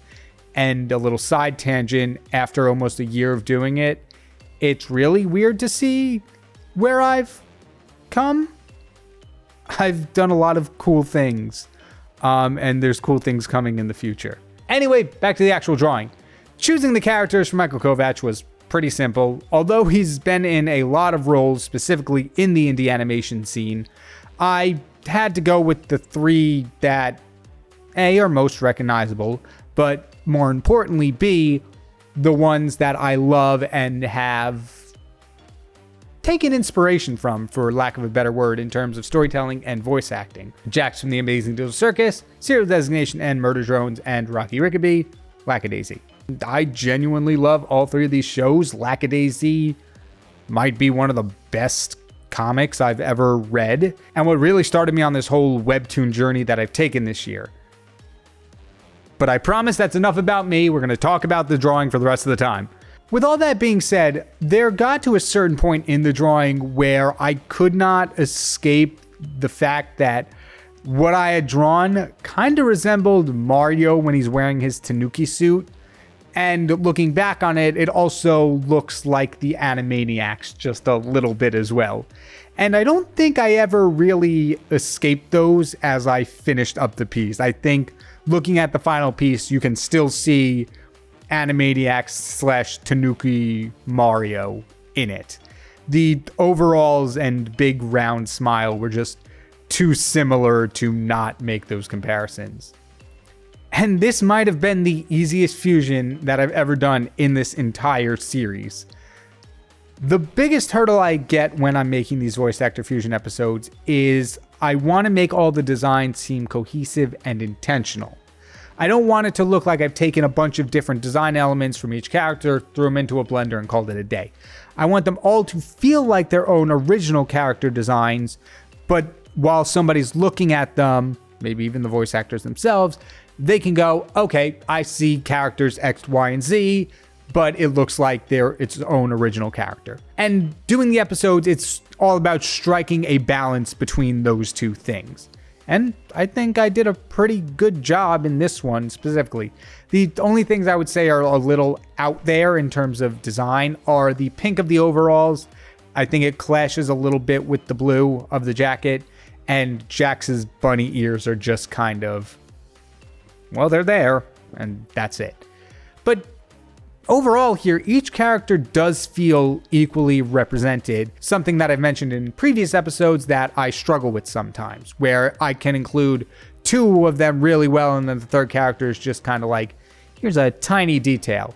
But doing things like swapping the color of certain design elements with the other, like I did with N's hat and jacket, turning it to the color of Rocky's hat and jacket, really made the piece as a whole come together. Not to mention that this was the first big piece that I tried out with this newish art style that I was mentioning in previous streams and in last week's video, where I'm using a more textured sketching brush for the line art and a little bit thicker line art as well, and then making separate shadow and highlight layers for each individual color in the piece, and focusing almost entirely on cell shading with a little bit of airbrush. The biggest difference between using that style in last week's video and this one is that in last week's video, I had to fit 8 characters into the same sized canvas as this one, meaning all 8 of the characters were much smaller and it was easier to see the texture and thicker line art in each of them. Whereas with this bigger character, it's a little harder to tell that I'm using a different brush with a little bit of a thicker line art. I still really like how it turned out here, especially with the shading. I really am starting to get a better hang of this cell shading, thanks to a lot of YouTube tutorials I've been watching, specifically one from Vildry Art, who I've mentioned before on the channel, and I'll have a link to their channel in the description below. Highly recommend them. They make really good stuff. But overall, with a character that's bigger on the canvas, it's just not as noticeable, especially in the line art phase.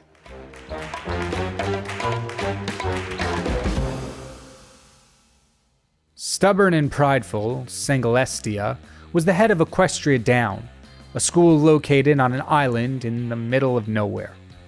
In order to ensure that everyone was receiving a top-notch education, Sangalestia took it upon herself to personally teach each of the students that came into her school, refusing any help from people wishing to help teach the next generation. Equestria Down was a top-notch school churning out tons of brilliant and successful students. Unfortunately, Sangalestia's teaching methods weren't a big hit among the students of Equestria Down, often using whippings as punishment for failure or misbehavior. Concerns grew about Sangalestia's treatment of the students at her school, until one day, a mysterious package arrived at the front door of Equestria Down. It was a simple theater mask with the top half made to resemble a crown. Curious, Sangalestia put it on and, like magic, her sadistic tendencies vanished. From that moment on, Equestria Down became the greatest school ever, with many more students eager to attend, and Sangalestia even allowing other teachers to enter the school and help teach the students. Unfortunately, things weren't all perfect. Despite Sangalestia's school thriving, there was one student, named Luffy Sparkle, whom Sangalestia described as her greatest troublemaker. A cunning student, Luffy Sparkle made frequent attempts to try and break Sangalestia's mask and return her to her more sadistic and uptight behavior, merely for his own amusement. He succeeded a few times, leading Sangalestia to spend a decent amount of the school's budget on replacement masks, all to ensure that Equestria Down remained a top school. Now, these next two ones were really tricky when it came to designing the overall fusions. And that's all thanks to the theme of this episode. That being the Amazing Digital Circus. When it comes to fusions, the more standout design elements a character has, the better off you'll be when it comes to picking out parts for the fusion. That being said, a major asterisk on that previous sentence. A, that's more of a personal feeling than a rule of fusion, and B, you can easily become overwhelmed if a character has too many design elements, and also too many design elements might not make for a great character design. But generally speaking, we'll go with the more the merrier rule. So with that being said, you could imagine how it might have been a little difficult for me to try and figure out how to incorporate a theater mask on a string into this design.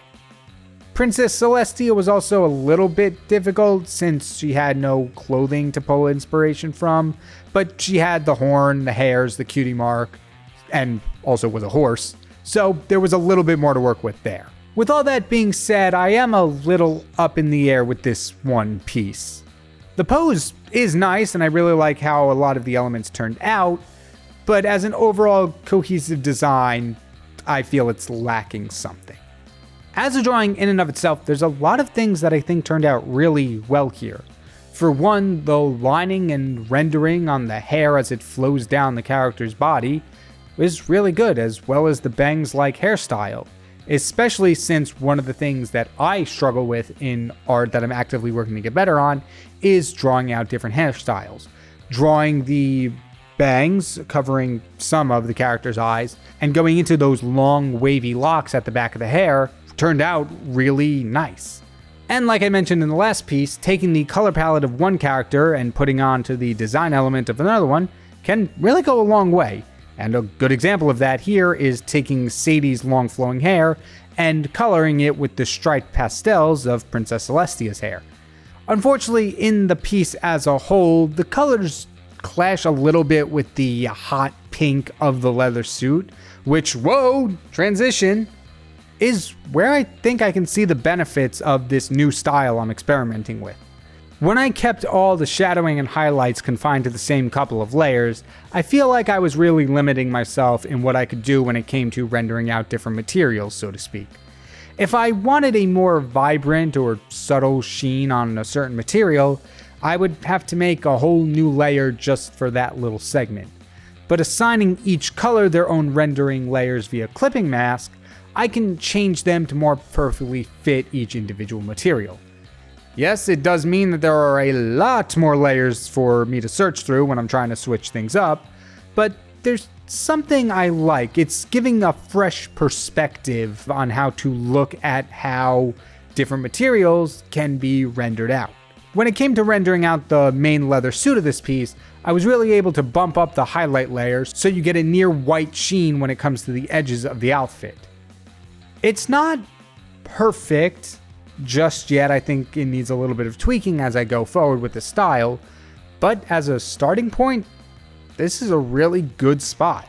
On the other hand, I feel like this piece just has a lot going on in it as a whole that kind of muddies the whole thing. There are too many parts that are overlapping with each other, with the hair and then the actual outfit, the whip wrapping around the body, and some of the design elements. It just gets to be a lot. For example, in Sadie's original design, she has the long flowing hair, but she has a lighter pink cape to separate the bright orange of her hair from the bright pink of her leather suit. And that's not really something that I included. It goes from the hot pink of the leather suit to the multicolored pastel hair that's still quite saturated, and they really clash and just kind of muddy the overall piece. Not to mention that the anatomy itself feels a little off, not really adhering to any of the three body shapes of the characters that I use as reference, those being horse, ribbon, or unrealistic triangle. But alternatively, the bigger body type that I wound up drawing is aided by the horse-like feet that I included to give Princess Celestia another little element in the piece. So although it does feel like it's the muscle character of a character group, it doesn't feel like just the upper body is so big and then everything else is much more slender.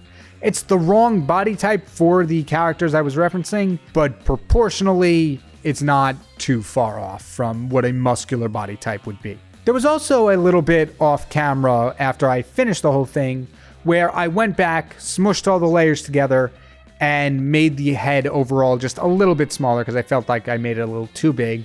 And because of that, I had to go in and hand paint in all the empty spaces, but this time without the aid of any of my fancy layer styles and color picking tools. So overall, I think it came out pretty good for being very, very limited. And maybe that could be a video to help me push my art style, is where I can't use any of the fancy tools that I use in my art project currently. We'll see what the future holds. King Ataka once held the title of the ultimate moral compass. A shining student of his high school class, King Ataka had the unfortunate luck of finding himself in a killing tournament with 15 of his fellow students, known as Mortal Despair. Each round, Monokan would throw 2 students into a fight to the death. A different prize was granted to the winner of each round. Before long, it was King Ataka's time to fight, despite him not wanting to. He was easily bested as his opponent exploited his nature as the ultimate moral compass and walked away with $10 million in cash. Despite being killed, Kane-Chi, Monokan's second in command, saw potential in having King Ataka as a soulless puppet. Kane-Chi resurrected King Ataka as a warrior that was one with the shadows. The once moral compass was now a lethal force to be reckoned with. In this new form, King Ataka could create portals, move through shadows, and even summon little shadow clones in the form of bears, which was at Monokan's request, to aid him in combat. Despite all this power, though, there was an unintentional side effect that Kane-Chi failed to see. Not only was King Ataka much stronger in the dark, he could almost function only when he was in the dark. In other words, when in a well-lit room, the stress of being resurrected into a soulless puppet would drive King Ataka into madness and despair. But in the dark, his mind and body quieted down, and he was able to rise to the top of the Mortal Despair tournament. When I started this series of voice actor fusions, I set into place some rules for myself with how the fusions were going to work, just to adhere by a couple things to make the episodes feel consistent. Number 1, I was only going to stick to 3 characters per fusion, as to not overwhelm myself when it came to the designing or writing process. Number 2, I was going to keep it to 1 character per franchise, since a lot of the voice actors that I've worked with have such long and varied careers that it felt like it would be unfair to choose multiple characters from the same world, especially when the limited number was only going to be 3 characters. And number 3, I was only going to keep it to 1 character per medium, if I could. For example, anime, video games, indie animation, etc. I immediately broke Rule 3 in the first episode when I did Uzi and the Gloin Queen for Elsie Lovelock, both of which are from indie animation, not to mention Glitch Productions. And I also did the same exact thing with Michael Kovac in this one.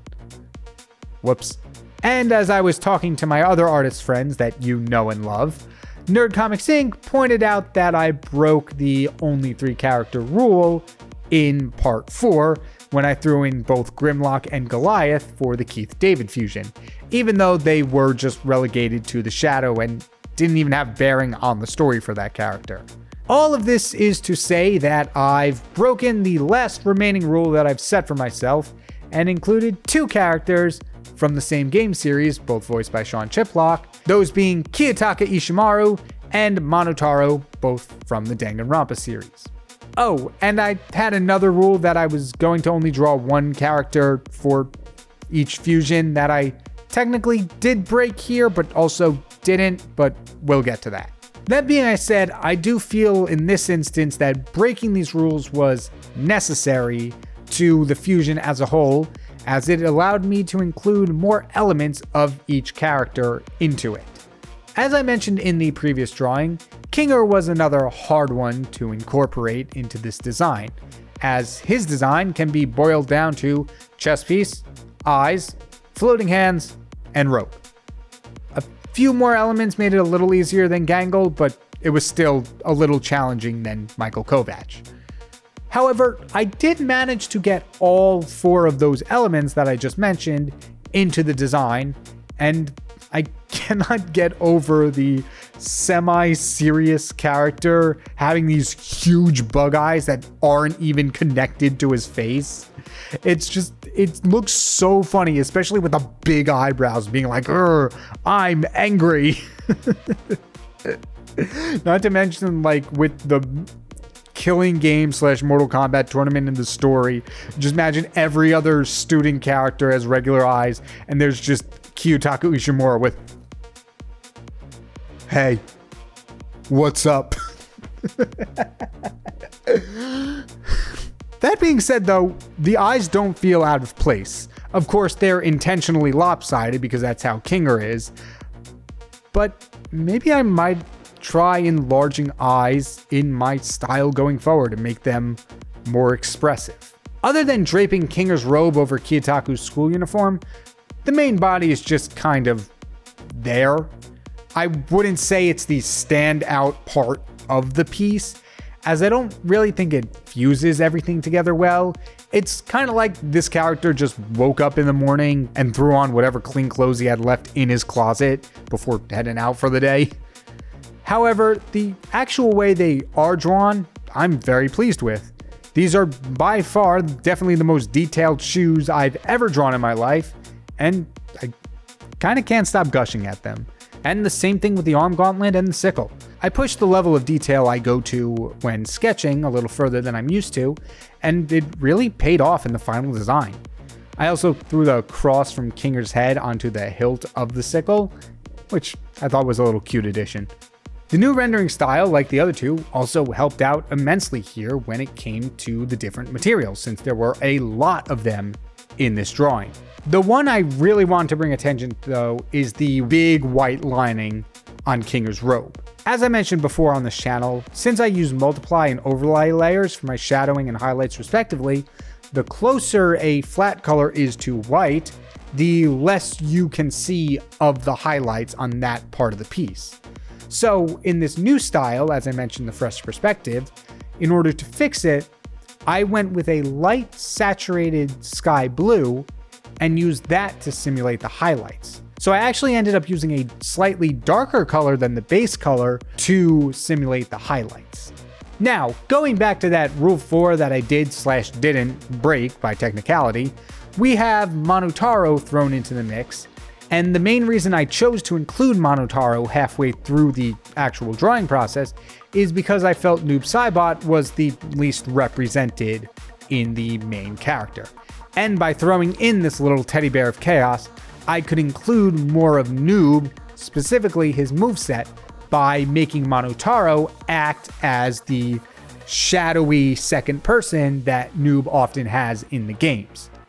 Furthermore, I could also give him Kinger's floating hand, since I forgot to include that in the initial character, and honestly, it's really freaking adorable, even if it does end up crossing the line a little bit into Mickey Mouse cosplaying as Darth Vader. And I think arguably my favorite part of this piece is once I was done rendering everyone out, I took Monotaro's Shadow Saibot, whatever you want to call him, and lowered him from the point he was initially standing at and drew a dark puddle around him with a little bit of glowy bits to show that he was rising up from this dark pool of shadow that Noob can summon.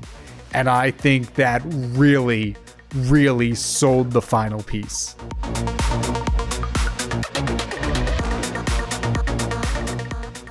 Thank you all so much for watching this video. If you enjoyed it, then I highly recommend you check out some similar fusion content on the channel, where I fuse characters from indie horror games together, or where I fused my subscribers' original heroes and villains. Or if you want more original stuff, then I highly recommend you check out the first episode of my Building a Fantasy Realm art challenge. I'm going to be hitting that really hard as the year goes on, so if you want to stay up to date, definitely check that one out. Anyway, I will see all of you next week for the December 2024 Community Recreations video. Take care, everybody.